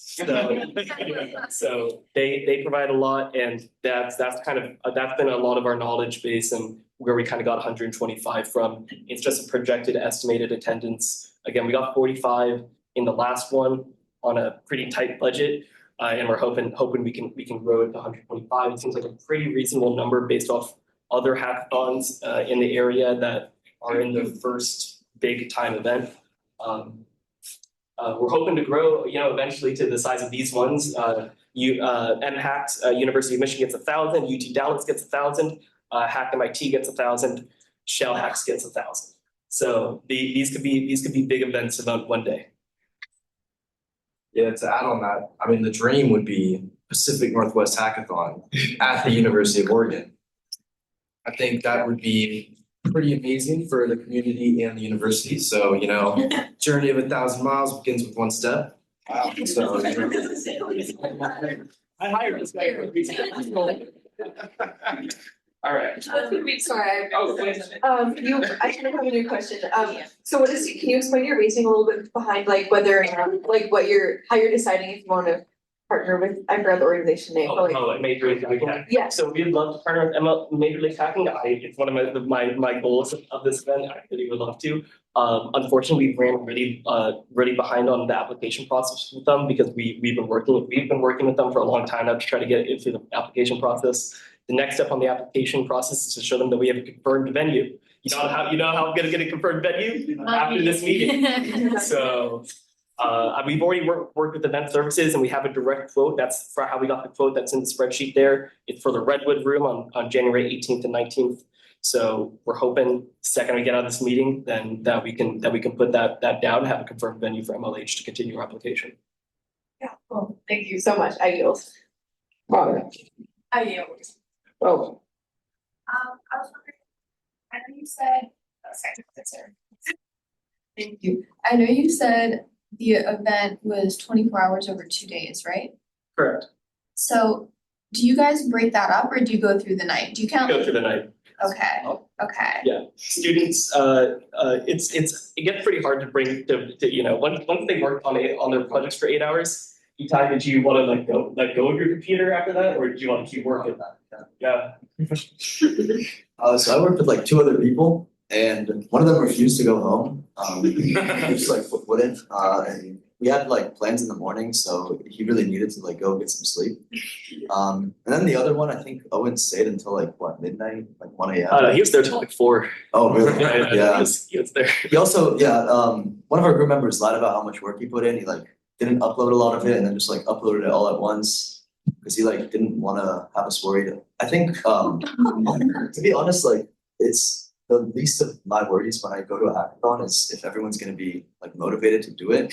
Like I saw some people that were like probably their first hackathon, like staying overnight, like just 24-hour, like no night, no sleeper.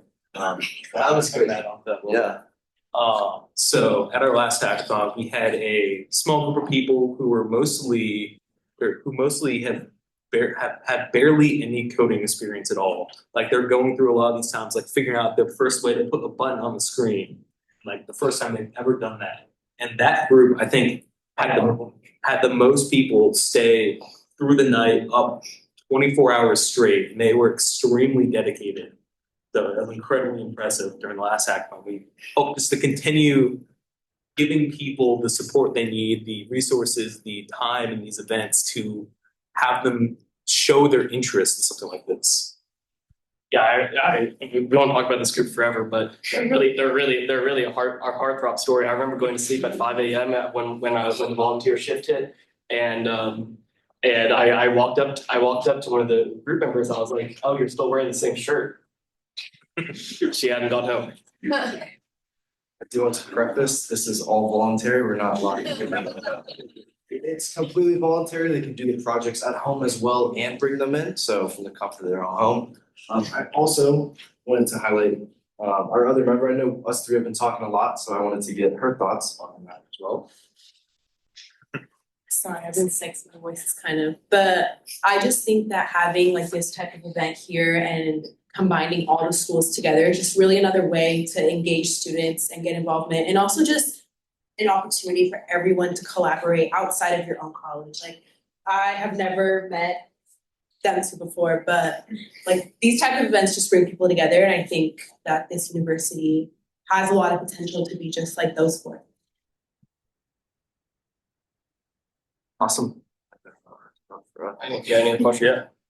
I wanted to ask, do you guys have just like provisions, like information around just in case someone like tries to stay up for 48 hours or something like that, like some precautions there just to make sure? Yeah, so we'll have at least two staff members awake at all times to help out with any kind of support that some people need. We'll also be having an EMU staff member from event services there at all times. During the overnight hours, I believe we have 2 people there at all times. So we have many precautions to help out with these kind of things. If second I see someone's health degrading, I'd ask them to go home. That's what comes first. And I actually, great evidence, the team that got first slept 8 hours. So I'm probably going to mention that at the start at the opening ceremony that that sleep matters, and sleep gives you more productive hours for the rest of them. So I really hope that people do take care of their health, and people do. Both people do go home and sleep at 4 to 5 hours. Thanks, Angel. Right. Oh my gosh, I'm pretty sure you've heard me say wow a million times during this presentation, but yeah, my favorite part about this job is just all the time that I get to sit here and think, I love my school and my peers and how awesome you guys are. So thank you for being a part of that long list of times that I have. Thank you so much. This is amazing. I know that's actually all I wanted to say. There's nothing else before we vote. I just want to say we had the opportunity last week when we were traveling, talking to the other Big Ten schools, and talk about what we're all doing. One of the biggest things that I think joining the Big Ten, Oregon is leading the charge in innovation. And this is students leading innovation. So I want to thank you all for being able and fostering that sort of collaboration from all parts of this campus, which I think is so important. To kind of second that, I just wanted to say that one thing that we learned, while we were in Iowa is that no other school there is able to control their student funds in the ways that we are. They don't have any jurisdiction over the way that they fund their organizations. And so I don't think that I have to iterate this at all, but we are in such a unique position with the way that we are able to control and allocate funds, especially student organizations. And so I just wanted to put that out there too. All right, there's no other discussion. Hold up. Peters. I did a while ago. Thanks, girl. Peters. Lopez. Aye. Muhammad. Vo. Aye. Potter. Ackman. Aye. Pinera. Aye. Moreno. Aye. Fisher. Aye. Rivers. Aye. Ramirez Pineda. Aye. Agarajan. Aye. Wu. Aye. Nesbeth. Aye. Pike. Aye. Scrub. The biggest pie ever. Dylan. Aye. Boone. Aye. Bowman. Aye. Ducharme. Nay. Cole. Aye. Carrie. Aye. And I say aye as well. Thank you very much. Thank you guys so much. I want to say a big thank you. We've seriously been working on this since July. John approached me in May about this, so it's been a long time coming, and we really greatly appreciate it, and we're excited to get show you guys the montage for the next one.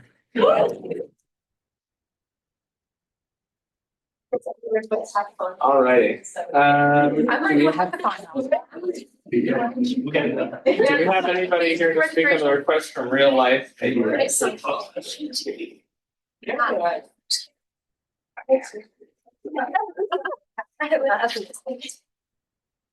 think I'm gonna. Thank you. Thank you. Yes.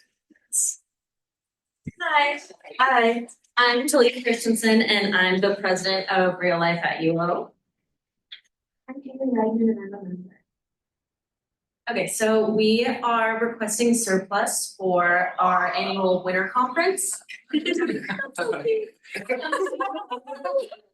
so awesome. Oh my gosh. So we're requesting surplus for our annual winter conference. The total, I actually don't have a slideshow, but I have a little piece of paper, so please enjoy my little piece of paper. So we're requesting 1640 in total. And a lot of that is for just food and personal reimbursements, but some of it too is for the registration fees. So registration fees are 200 per person, and we have 6 people from our club going. So together that is $1,200, and we have 1,000 in the budget already to cover that. So we're just requesting 200 extra for those registration fees, and then we're requesting 1440 for meals and other like drinks and stuff, but mostly meals and like snacks. So that's, if you break it down, it's 40 per meal and 2 meals a day for 3 days. And then, yeah, it breaks down to about 240 per person for like everything. That's it. Awesome. Thanks so much. Does anybody have any questions?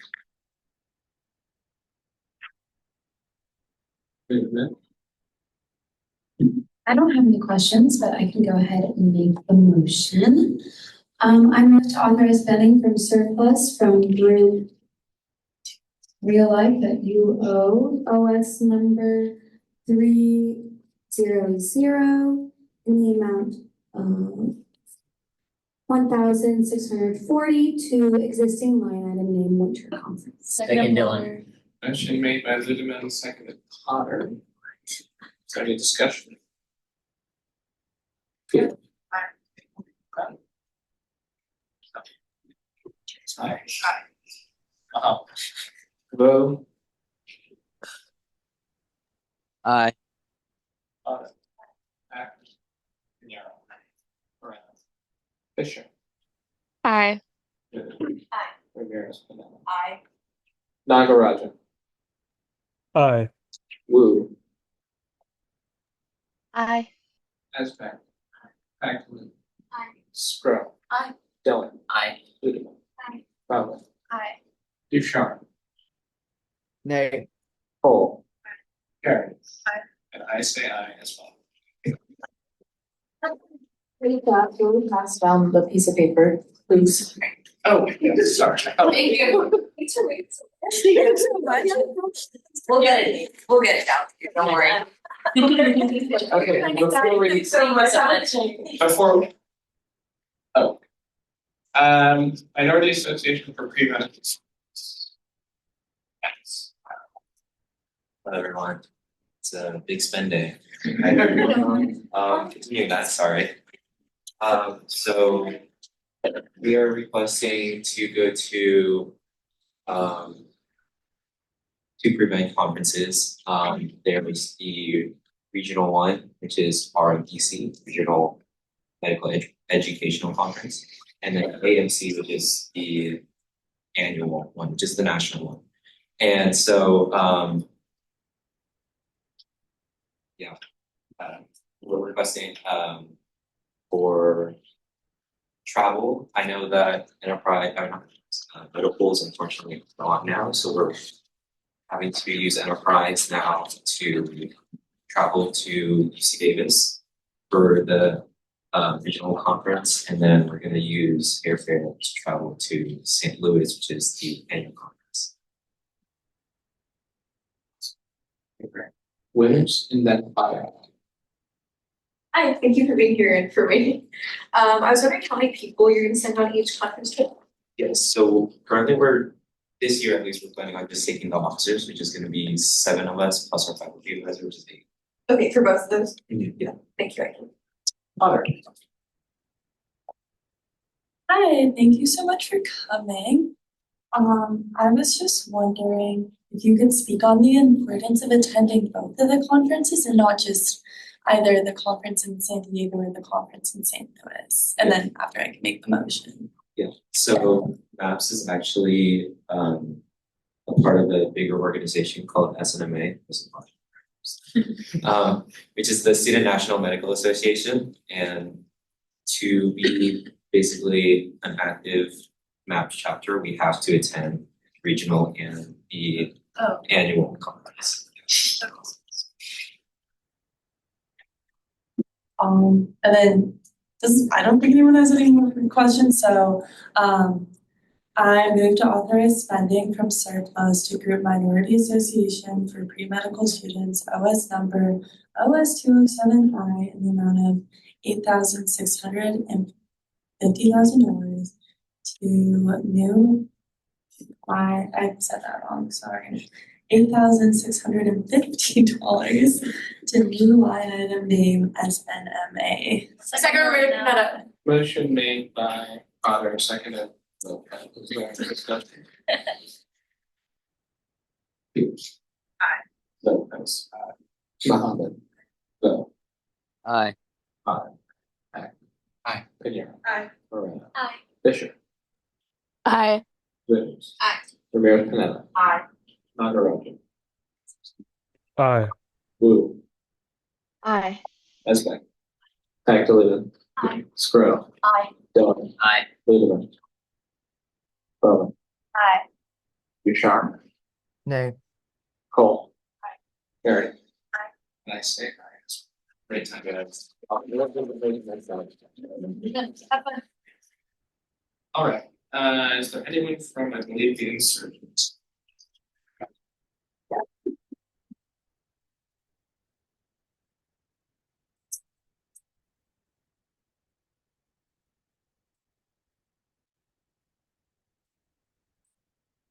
Hello, my name is Tyler and I'm the operations manager for Insight. Hello, I'm Alexa Cruz-Abarca and I am the artistic editor. My name is Mei. I'm the production editor. First, I really want to thank you guys for taking us in today. It's very vital and timing that we try and get this as soon as possible. And what we're trying to get is a new PC, and then it's going to explain all of it.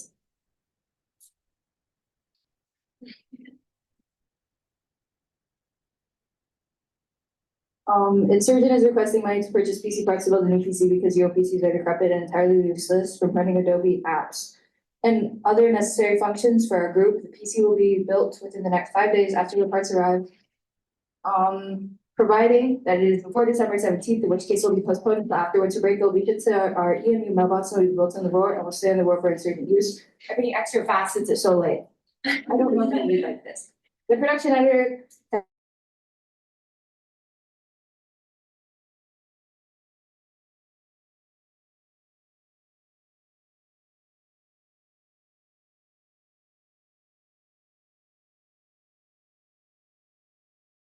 other stuff that we need to have to keep that magazine going, and that would be Google Docs. We can't even copy and paste people's work onto InDesign, and that is so frustrating because that means that we have to hand type everything. And truthfully, my little PC, she overheats. She's crying to me. She's saying, "Why are you overworking me every day just to make a magazine?" Which, true, I have to. It's my second position. But I shouldn't be working my little decrepit little creature. She can't work like that.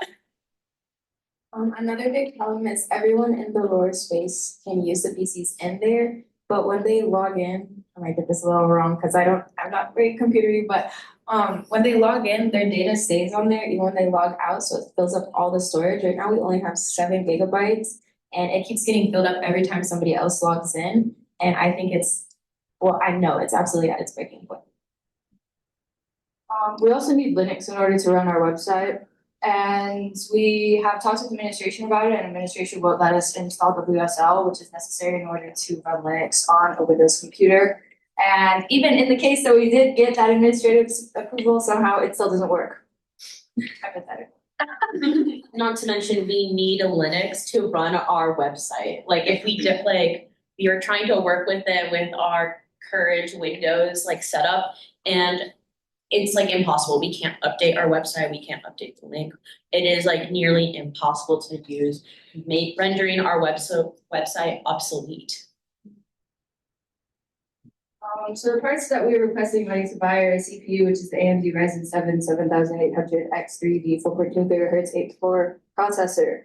The CPU cooler is an Altua fan. The motherboard is an ASRock B650M Pro Micro ATX AM5 motherboard with Wi-Fi. And we don't have to get administrative approval. Yeah.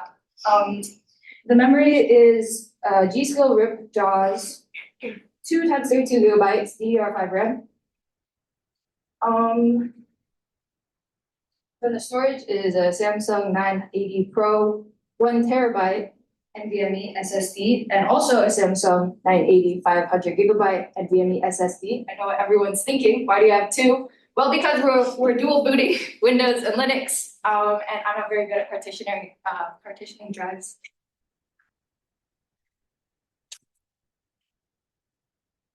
There's other stuff too. Yeah, if you guys want to hear everything, I can finish reading them horribly, but we also have the link of a screenshot of it. Another reason for the timing is we usually start really wrapping up our issues towards the end of the term. It's the end of our term, and the computers are broken. So that's the urgency. We're also choosing to build our own PC instead of buying it because it's much more sustainable this way. This will last for 6 years, longer than that. It's about 10 years, I think, and if anything, any repairs in the future are going to be a lot cheaper because you're only replacing one part instead of the whole entire computer. Also, we were thinking of making the computer not available to absolutely everybody in the world, but specifically insurgents, so it doesn't pile up all this data and we're able to use it effectively to come out with our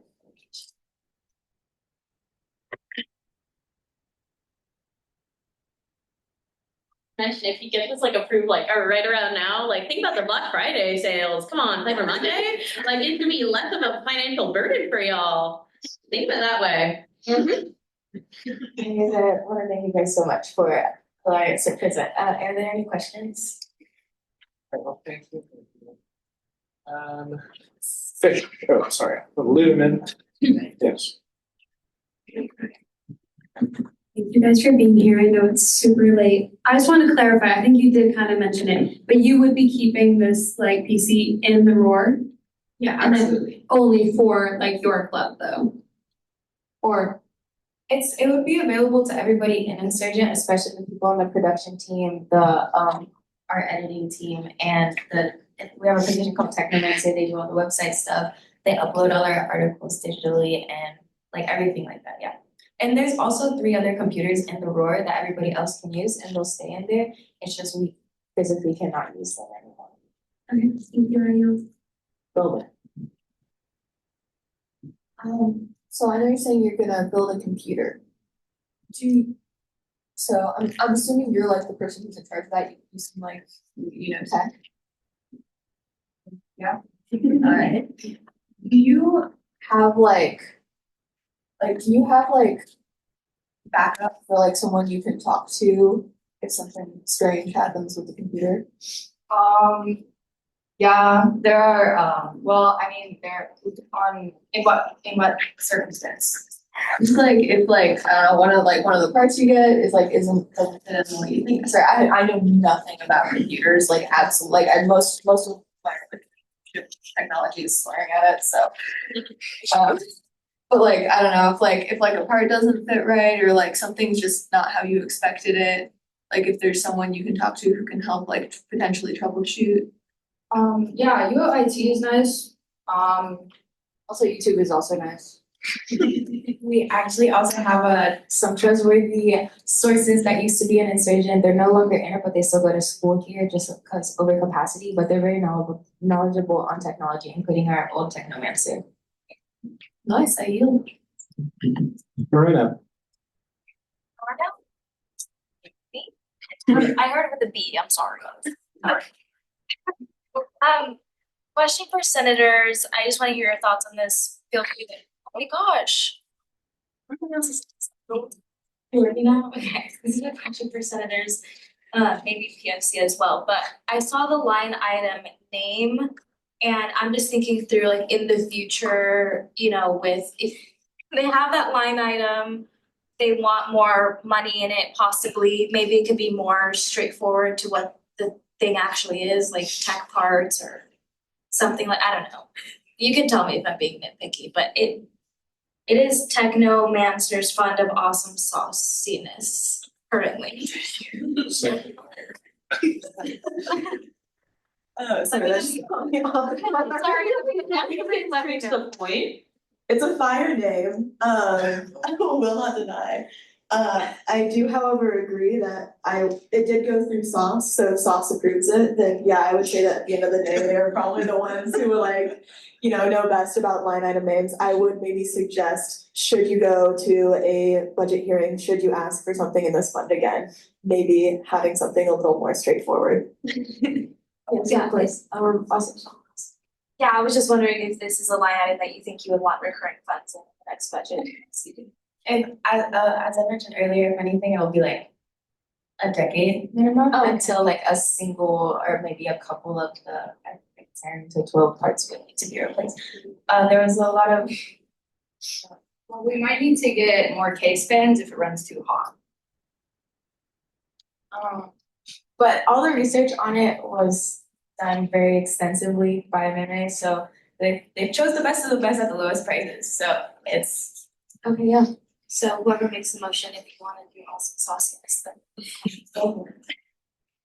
I yield, thank you. Fisher and then Ramirez, Panetta, and then Ducharme. I was gonna go ahead and make the motion, but we can definitely continue discussion.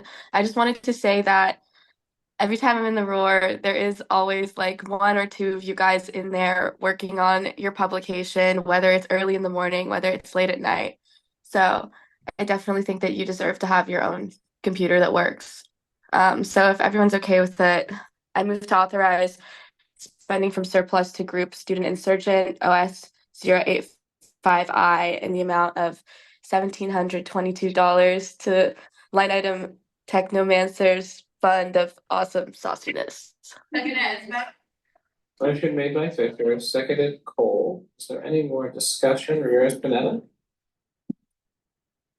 Yes, hello, thank you for being here tonight. My question was, do you know, and again, you may not know, but how other like magazines on campus sort of do their thing? Like I know Line or like that's the one that comes to mind, but like how they like what kind of programs they use or what kind of like computers they use? Okay, so they actually have their own independent computer. So that is the biggest thing because in the Roar, it's a shared computer system and everything. Meanwhile, Align it is like solely dedicated to their own computer in Allen Hall. And for the Emerald, if you're also thinking about just newspaper in general, they also have their own computers upstairs, which it does not be like is not accessed by other people, and that is strictly like a work computer. And we're essentially asking for our own work computer. Thank you, I yield. Scroll. Totally hear you on that. Align all the editors, they do their individual computers, that's how they all operate, and then it all gets funneled to that individual editor. That's how a lot of actual publications in SOJC work. But on that note, I wanted to just not say anything, but more so like let you guys know, in case anyone is a part of the SOJC, on your team at all, or even if you wanna go in during regular hours and not after hours, you do have access to those individual computers that are used for classes. Students can go in whenever they want. And you get, if you're an SOJC student, you get full free access to that Adobe Creative Suite on those computers if you need something immediately before you get that computer. I know obviously we're all in support of you having your own individual work computer. Yes, do that. If you need something like in the next few days, just to get something on InDesign, just put on a flash drive, you have access to that building, or at least try it out and send someone over there to check it out. Where is that? They're on third floor of Allen Hall. They have 2 rooms designated to about 20 to 30 full brand new Apple Mac desktops. And then they also have a whole lab designated to brand new Microsoft PCs as well. So check it out, yeah. Anybody else in this discussion? Peters. Lopez. Aye. Muhammad. Aye. Bill. Aye. Potter. Aye. Ackman. Aye. Darrow. Aye. Loretta. Fisher. Aye. Withers. Aye. Ramirez Pinella. Aye. Nagarajan. Aye. Wu. Aye. Esbeth. Agdalena. Screll. Aye. Dillon. Aye. David. Aye. Allen. Aye. Ducharme. Aye. Cole. Aye. Carey. Aye. Nice.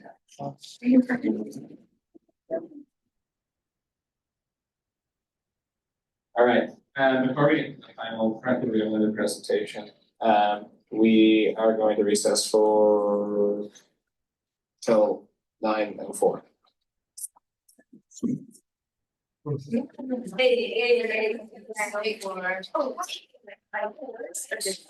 In the chance. We have a presentation for.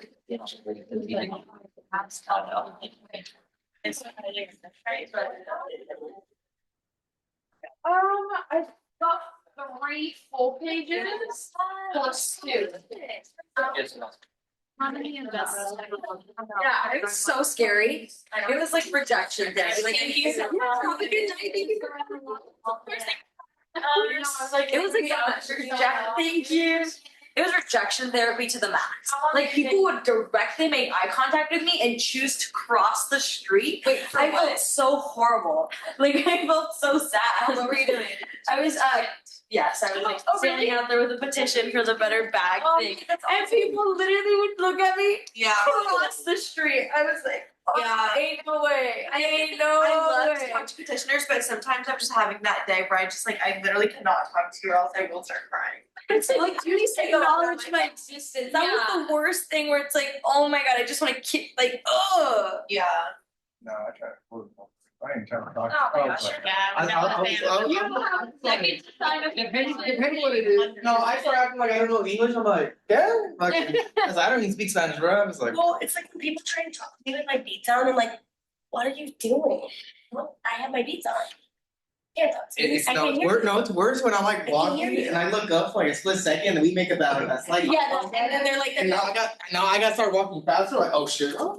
The dispensary guy is always like, are you 21? I'm like, no. 24. No, I'm not 21. No, don't talk to me.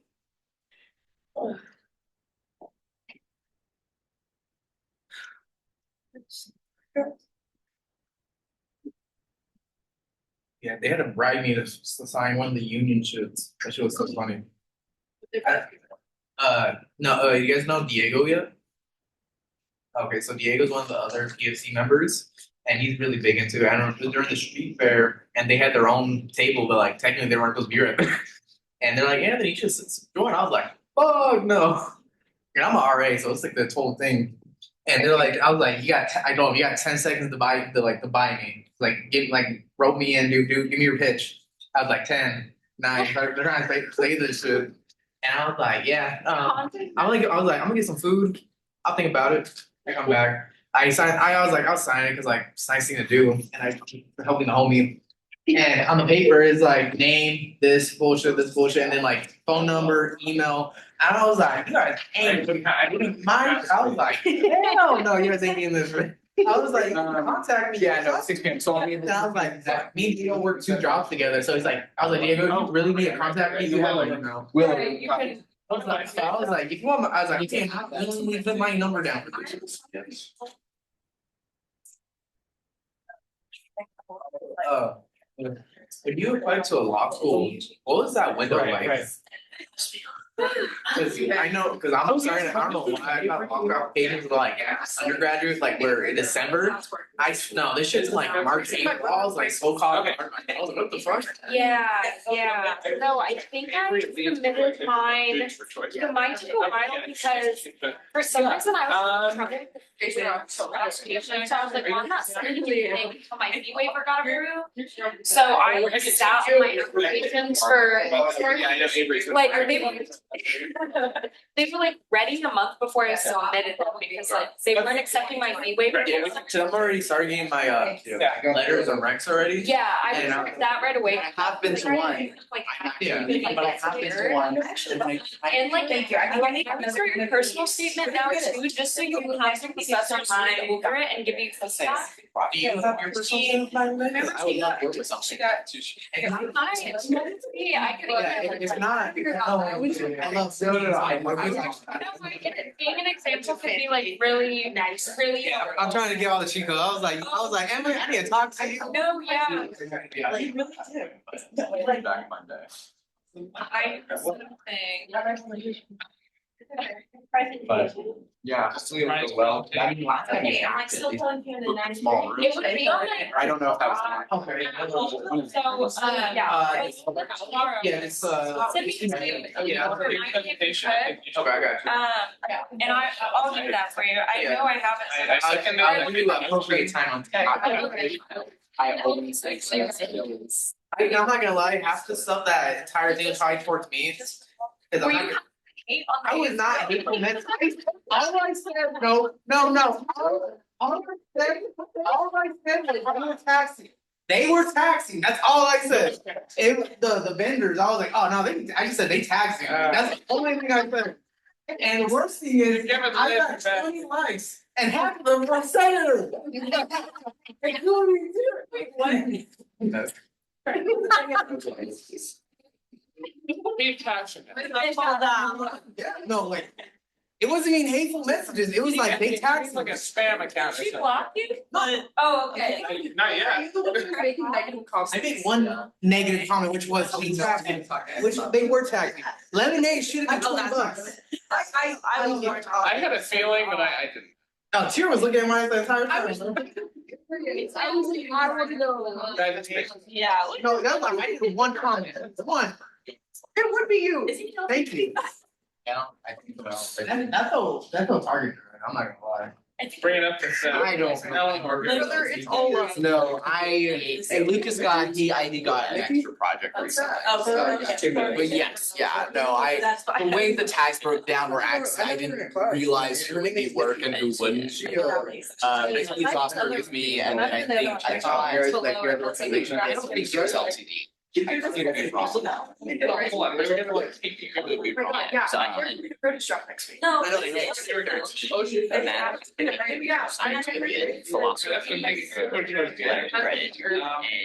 I had BA 1052. Perspective thing. It's like in blending. If it changed. Yeah, I know. I'll send it there. I don't. We can talk. Yeah, no, thank you. Is that like, what did that do? You look so good. Is that like, what? And then I think something it got. Like a pocket. Oh, we were talking. Was that great? I didn't.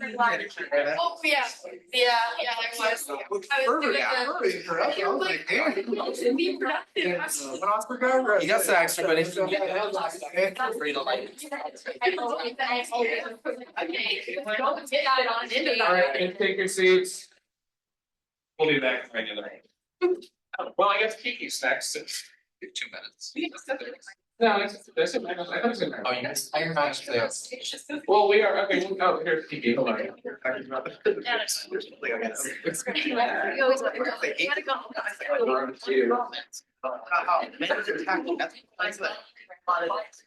Awesome.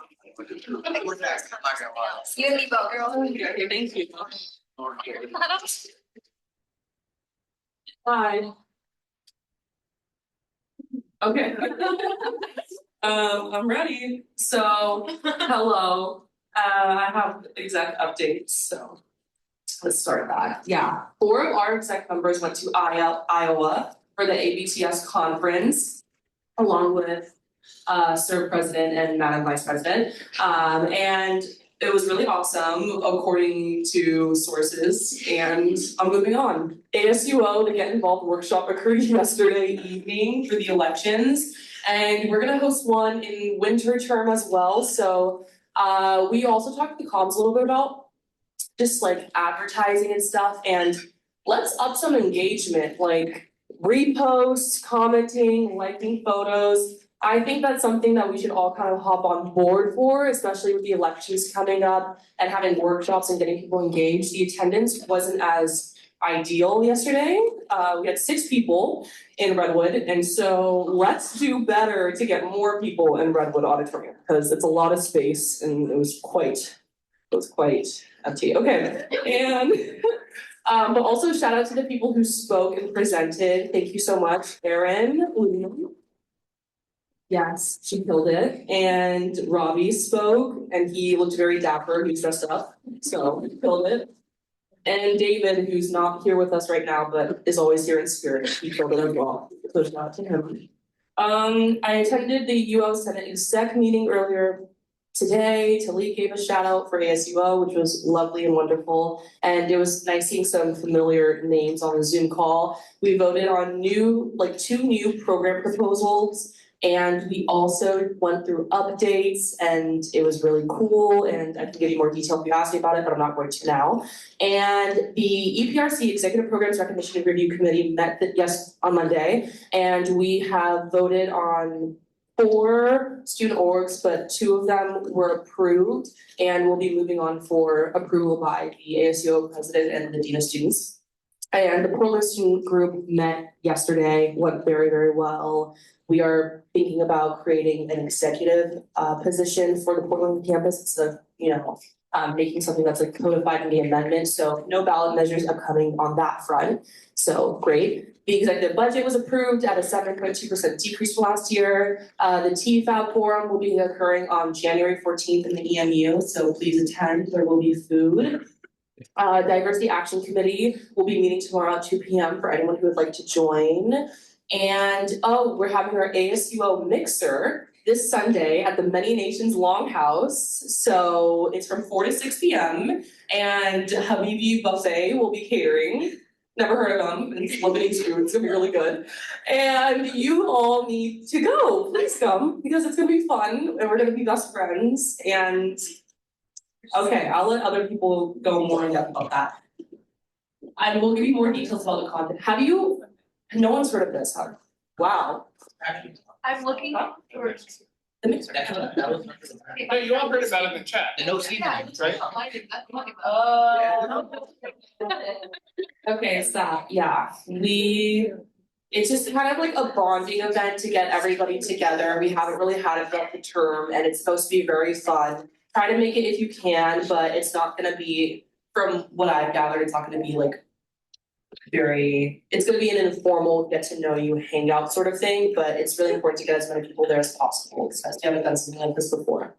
Okay, yes, the bargaining session, I just wanna echo what Senator Pinheiro shouted out about, because I will be attending that this Friday. I think it's important to get as many people as possible to show up for things like this, especially if you're in support of it. So let's try to pack the room. Is it Childs? Yes. Okay.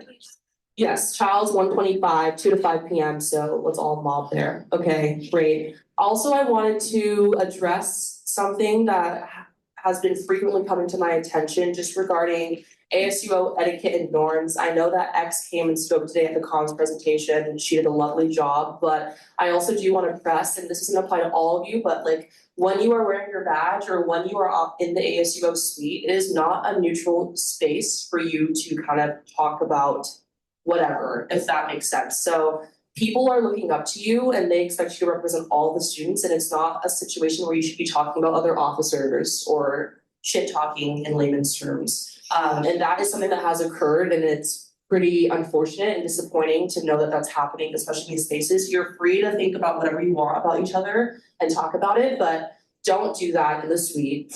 And do not do that at events with student orgs when you're having your name tag and people see what you represent, because it's not who we are and it reflects very poorly on you, but it also reflects very poorly on our organization as a whole. So I just want you all to be conscientious of that, because it can be easier to forget, especially as we're bonding and we're becoming friends, which is no judgment, but like, yeah, time and place. And that is where I leave off. Thank you. I have a question about the workshop info session that you hosted. You said there were 6 people at it. I was wondering if it included the 3 ASUO officers. No. I got extra worried. Sorry. I was a little worried that I included that. Okay. Good. 6 whole people. Yay.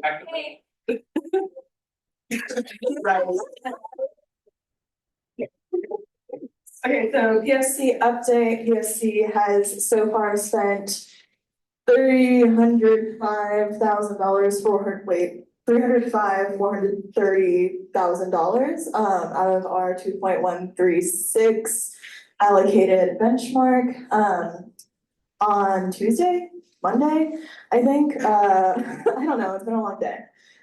We approved Concord and execs budget. If anybody is interested, Concord is hosting office hours on the 27th from 12 to 1, I believe. They all sent everybody an email, and I would highly suggest that people go to that if you're wondering what Concord does. Budget hearings next week are held Monday and Tuesday. They won't be held Thursday. And then just speaking on the Longhouse briefly, because Emily brought up a really good point. There's some rules of the Longhouse, and it's just to kind of protect the spiritual integrity of the Longhouse. We don't do any drinking or smoking of any kind. We ask that you don't come into the Longhouse intoxicated. If you do, we're going to have to ask you to leave. We don't kill any sort of animals like spiders in the Longhouse. Again, just to protect religious integrity. It's a space where all beings can live. What are other rules? No swearing is a really big one. That's usually a hard one for people to follow. So a lot of grace extended there. We don't do any like financial transactions, so no exchanging of like actual hard cash, no like using credit cards, using that kind of thing, and no using Venmo or Cash App or any of that. And then no speaking poorly about anybody in the Longhouse either. So that's it. Leave it cleaner than you found it. Hopefully quick CFC update. ASUO legal services budget was approved, meeting this week. Hoping it's gonna be hearing as well, but Daily Emerald is gonna get back to us by tomorrow. So hoping that'll be a meeting.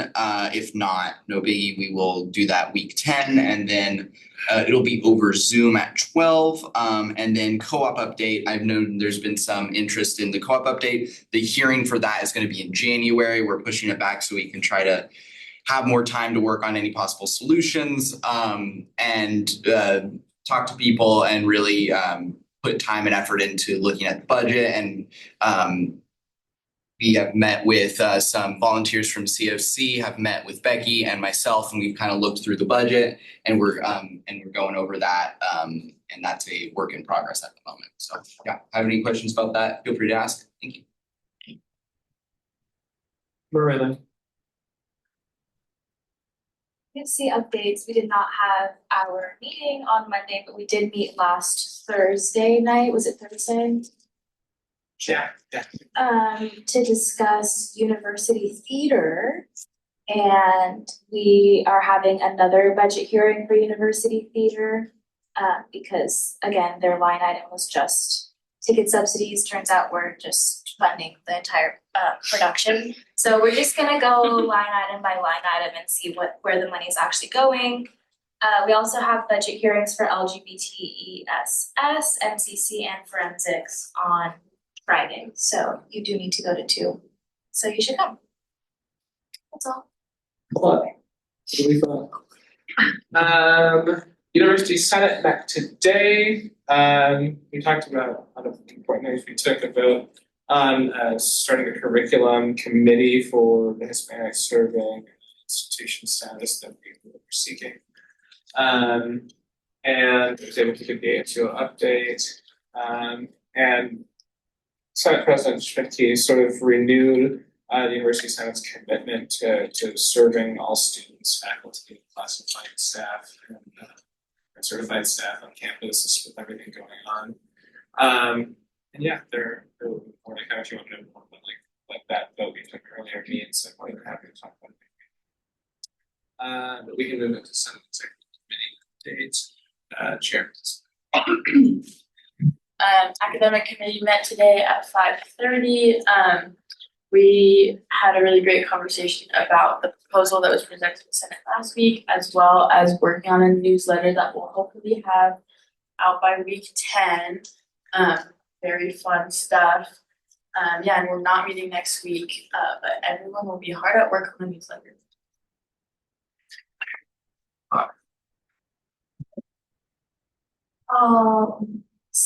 The personnel committee met this week and we completed all of the academic senator performance evaluations. So if any academic senator wants to go over their performance evaluation with me on a one-on-one, just Teams me and we'll find a time. Unfortunately, finding senators, you're gonna have to wait a bit. And then aside from that, if anyone has any like interpersonal issues or like Senate problems, just come to me. Like I said, I'm usually pretty available by Teams, so just Teams me and we can find a time to meet. And then aside from that, remember, fill out the form when you finish attending Senate hearings, also mark it on your office hour sheet. Great, thank you. I have no treasurer updates, but it was an honor to serve as your ASUO Senate president this past weekend. Thank you so much.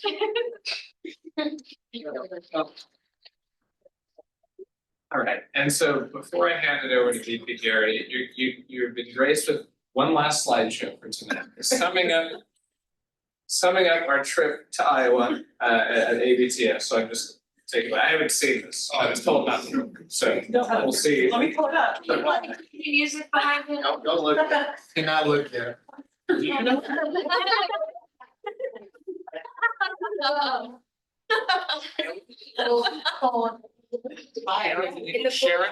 Hi, buddy. Right. Okay. I'd rather not. I wanted to say something. I saw no corn while I was doing it. It's all set. No, suspend. On the gallery that. I was gonna call you but you definitely did. It's not in season. Okay. So this is our Iowa update. This is made by me and Co. I won't disclose who. And as you can see, there's a lot of Talise on the screen. So strap in, folks. So what is 80s?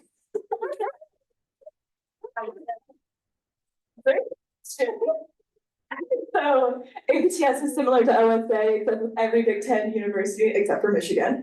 Members vote on legislative priorities, collaborate on key issues, and lobby at the federal level in winter/spring. Operates like a nonprofit. Executive team is elected by the board, and the board is comprised of all student body presidents who are the only voting members of ABTS. And then each student government has an ABTS liaison. Are you ready? I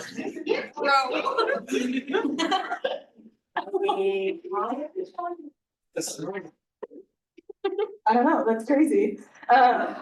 So if anybody is interested, ABTS has a few issue committees, and it's been asked by a few people, not only within ASUO, but also throughout ABTS, that there's more legislative voices on these issue committees and within ABTS as a whole.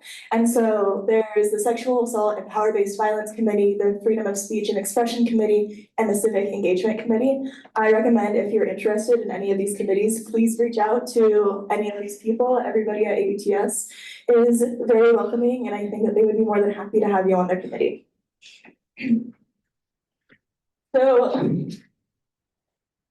we we talked about lobbying priorities. Like I said, ABTS is kind of like a bigger OSA, and so we'll be lobbying with them in the winter in Washington, DC. Our lobbying priorities include basic needs, campus safety, general and mental health. And that's us at the Pres Res, as they so endearingly call it, and this is our giant O, and that's Talik. So basic needs, just FYI, none of these were officially voted on yet, and I think that we're still waiting to have our lobbying priorities officially voted on by all of the ABTS presidents. And so all of these are just kind of the ideas that we came up with in workshop groups about what issues are exactly affecting our campuses and what we want to bring to the federal level and what's realistic at the federal level, especially with the new administration coming in. So basic needs, some ideas that came up, we're building affordable student housing and grants to do so, funding more benefits, navigators, broad support for Student Food Security Act, and that's like SNAP enrollment, eligibility simplification, tax breaks and credits for grocery stores near campuses that meet certain affordability criteria, tuition waiver for homeless students, and DOT subsidies, Department of Transportation subsidies, sorry, for campus transportation networks. And then, sorry, that's also you again. You're having a good old time. So campus safety, there was kind of a general theme amongst all of the universities of non-compliance with the Clery Act from our universities. So I know that some students at universities were not receiving adequate reports, and I know that UO is in violation of a few Clery Act report things. And so that was kind of the biggest issue that we found when we were in our workshop groups, is that there isn't compliance with the Clery Act, which is important to be in compliance with for federal funding. And so that just kind of is more accountability based. And then Title IX compliance and enforcement and declassifying fentanyl test strips is also a really important one, because they're declassified here in Oregon, but we noticed with, I think, some other delegations like Nebraska, they were asking us how exactly we were able to give out fentanyl test strips and other things, because they had tried before but were barred because they are classified as drug paraphernalia at the federal level. From this trip? I actually don't know. There's a few surprises in here. So again, basic needs, declassifying fentanyl test strips as drug paraphernalia, including suicide statistics and Clery Act reports, mandatory Medicaid acceptance at public university health centers and campus hospitals. Fun fact is that our university actually does not take Medicaid and only takes like 12 different healthcare options, and that's not including dental care.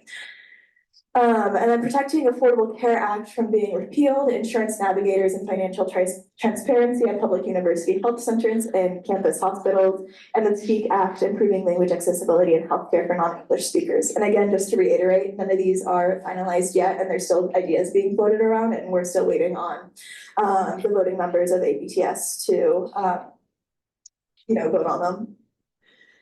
And then There's 12 slides, so. And then the last kind of lobbying priority is mental and physical health. So wait, is this the same one? Hold up. Yeah. Oh, okay, JK. Well, there's an extra photo of Talik. Fantastic. So priorities for winter that Talik and I kind of discussed after meeting with all of the Senate speakers from different universities and all of the Senate presidents and vice presidents from different universities. We had a few brainstorming sessions and talks about what we wanted to do with Senate and legislative as a whole throughout the rest of the year. And so kind of the bullet points is networking and connecting campuses are kind of our two biggest priorities. So maybe you can spot the Talik in this photo. So what we know, I think kind of what is apparent within legislative and executive is that executive is a branch that is very external. They're working a lot with different organizations, different communities, different groups. And legislative is more internal. We're always working with student groups. We're always working with people within the university. And that was something that we had discussed with a lot of Senate speakers and Senate presidents. is that it's kind of isolating because when you get into situations in Senate, you don't necessarily know how it's supposed to be run. And I think that Talik and I have kind of run into that a few times, being president and vice president. And so not only building like an extra support system for us through these initiatives, but also building an extra support system for y'all through these initiatives. Because I can like sit here and speak all day about how much it's going to benefit us, but I think that really the goal here is to help it benefit y'all. Because again, this is just a unique experience for everybody at this table, and it can help in any capacity to have that extra peer support. And so what we are doing is outreach to Big Ten Senates. We are currently talking about contacting UW, Go Dogs, drafting an email there. We were in communication with Penn State. They're really cool, y'all, just FYI. They love us. They Like, love they- us. They wanna come here so bad for the summer conference. I'm just saying. Yeah, they're fantastic. They added us on LinkedIn like ASAP. It was great. And then outreach to UCLA and USC. So again, our goals is sharing legislative processes and structures to foster a holistic approach to our Senate's future. And then creating connection, especially I just want to highlight, bold, underline, and italicize this point, is creating connection between Big Ten schools on the West Coast for stronger federal lobbying, because we were the only ones at, the ABTS corn friends. Funny, corn friends, because there's a lot of corn. And so we want to be able to, go into these spaces, whether or not we are the only West Coast school there, and be able to advocate for a lot of the West Coast priorities, because the priorities are always going to be different from those schools on the East Coast and in the Midwest. And I don't know if that was necessarily highlighted or realized during our conversations at ABTS. And then also a really cool thing is, or a really interesting thing is that a lot of these senates have like 60 members to their Senate, like 50 or 60 members to their Senate. And usually like their executive and Senate and legislative branch as a whole has $2 million or less to use for their entire budget. So again, I just want to highlight how much of a unique situation we are. Like every single time that we told people about how our Senate operates, their jaws were on the floor. And it was crazy. And if you didn't notice, Talik is right here. Okay, so again, connecting. It's a goat. It's a goat because he's the goat. Right? And so again, connecting campus. So connecting campuses, connecting more with our constituencies to inform lobbying. And so again, we talked about not only interacting more with outside organizations like other student senates, but also connecting more within our own constituencies, because let's face it, a lot of our work here is focused on the Eugene campus, and that's not necessarily creating an inclusive environment for both the Portland and Charleston campuses, and even like our online students. And so we've talked about doing a Charleston campus tour site visit, maybe in winter, so we can do some outreach there. And then of course, doing a Portland campus tour again in winter, and doing some outreach there because they have their own up and coming form of student government, Portland Student Council. And then Balmer Institute is TBD. And then, yeah, again, goal to focus more on our constituencies located on other campuses as they contribute to our culture in ways that are invaluable. Yeah. And then, yeah, so like you did a great job with lobbying, I guess. And then integrating ASUO into the Big Ten. Yeah, you are the GOAT. Period. Thank you. All right, well, I appreciate that. I don't know that I didn't get a slideshow for my updates, so we'll keep it brief. I did have a great time at ABTS, and I will say, and I can say proudly, that this Senate is probably the most put together Senate in the entire, just based on what we saw at ABTS. So y'all can be proud of that. Big second. And I would also encourage you all to join those ABTS committees. They're always looking for people to be on, and they're doing a lot of really good work. First on the agenda, passwords. I was told y'all got passwords to reset. Many of them expire on the 27th. Nicole will not be here. And so you will be locked out of your email. So between now and whenever you leave, if you leave for break, stop by Nicole and get that reset. I want to highlight that today is our last Senate meeting with Haley before she goes off to study abroad. So Haley, thank you for everything you do. She'll be back in the spring, but thank you. Have a great time. I'm sure y'all got the Concord email earlier about my ballot measure. If y'all want to talk with me about that, what that means later, we can. I submitted an amended ballot measure about 15 minutes later, so that will be coming out. Probably a little, before it gets to work. I also want to thank the members of PFC and EPRC for all they've been doing around this budget season, getting orgs approved and getting orgs funded. So putting in the hours there. Senate meeting next week, virtual, don't forget. So I will see you all at 7 p.m. West Coast time. Following our trip to Iowa, the director of advocacy and I are working on a map with the UO map people. If you don't know, we have map people, they're really cool. I'm making a map that shows what stores accept EBT, not just on our campus, because it's only one, but also in the surrounding Eugene area that we want to make able not just to university students, but to the wider Eugene community. So hopefully that'll be up and running for hoping a nice spring term. And next week on Tuesday, because we're working with Sophia, I'm glad you're here. The work that I was able to partner with Osprey and ASUO to do, I will be speaking at a civic engagement event at the White House. And so I'm very excited for that. Yeah, I will. And there's one last thing I wanted to mention following last week's meeting. I believe that I owe an apology to academic committee and the members thereof. When I decided to continue the conversation about the proposal that was ready, I mean, I understand that I was, within my constitutional right, my Senate was right, but I hold myself to a higher standard than that. And I respect the hell out of Bella and her committee. And I'm not afraid to admit that I'm wrong. So I look forward to continuing our work and our partnership, not only on the bylaws, but in the future of the committee. And I want to thank you all for all.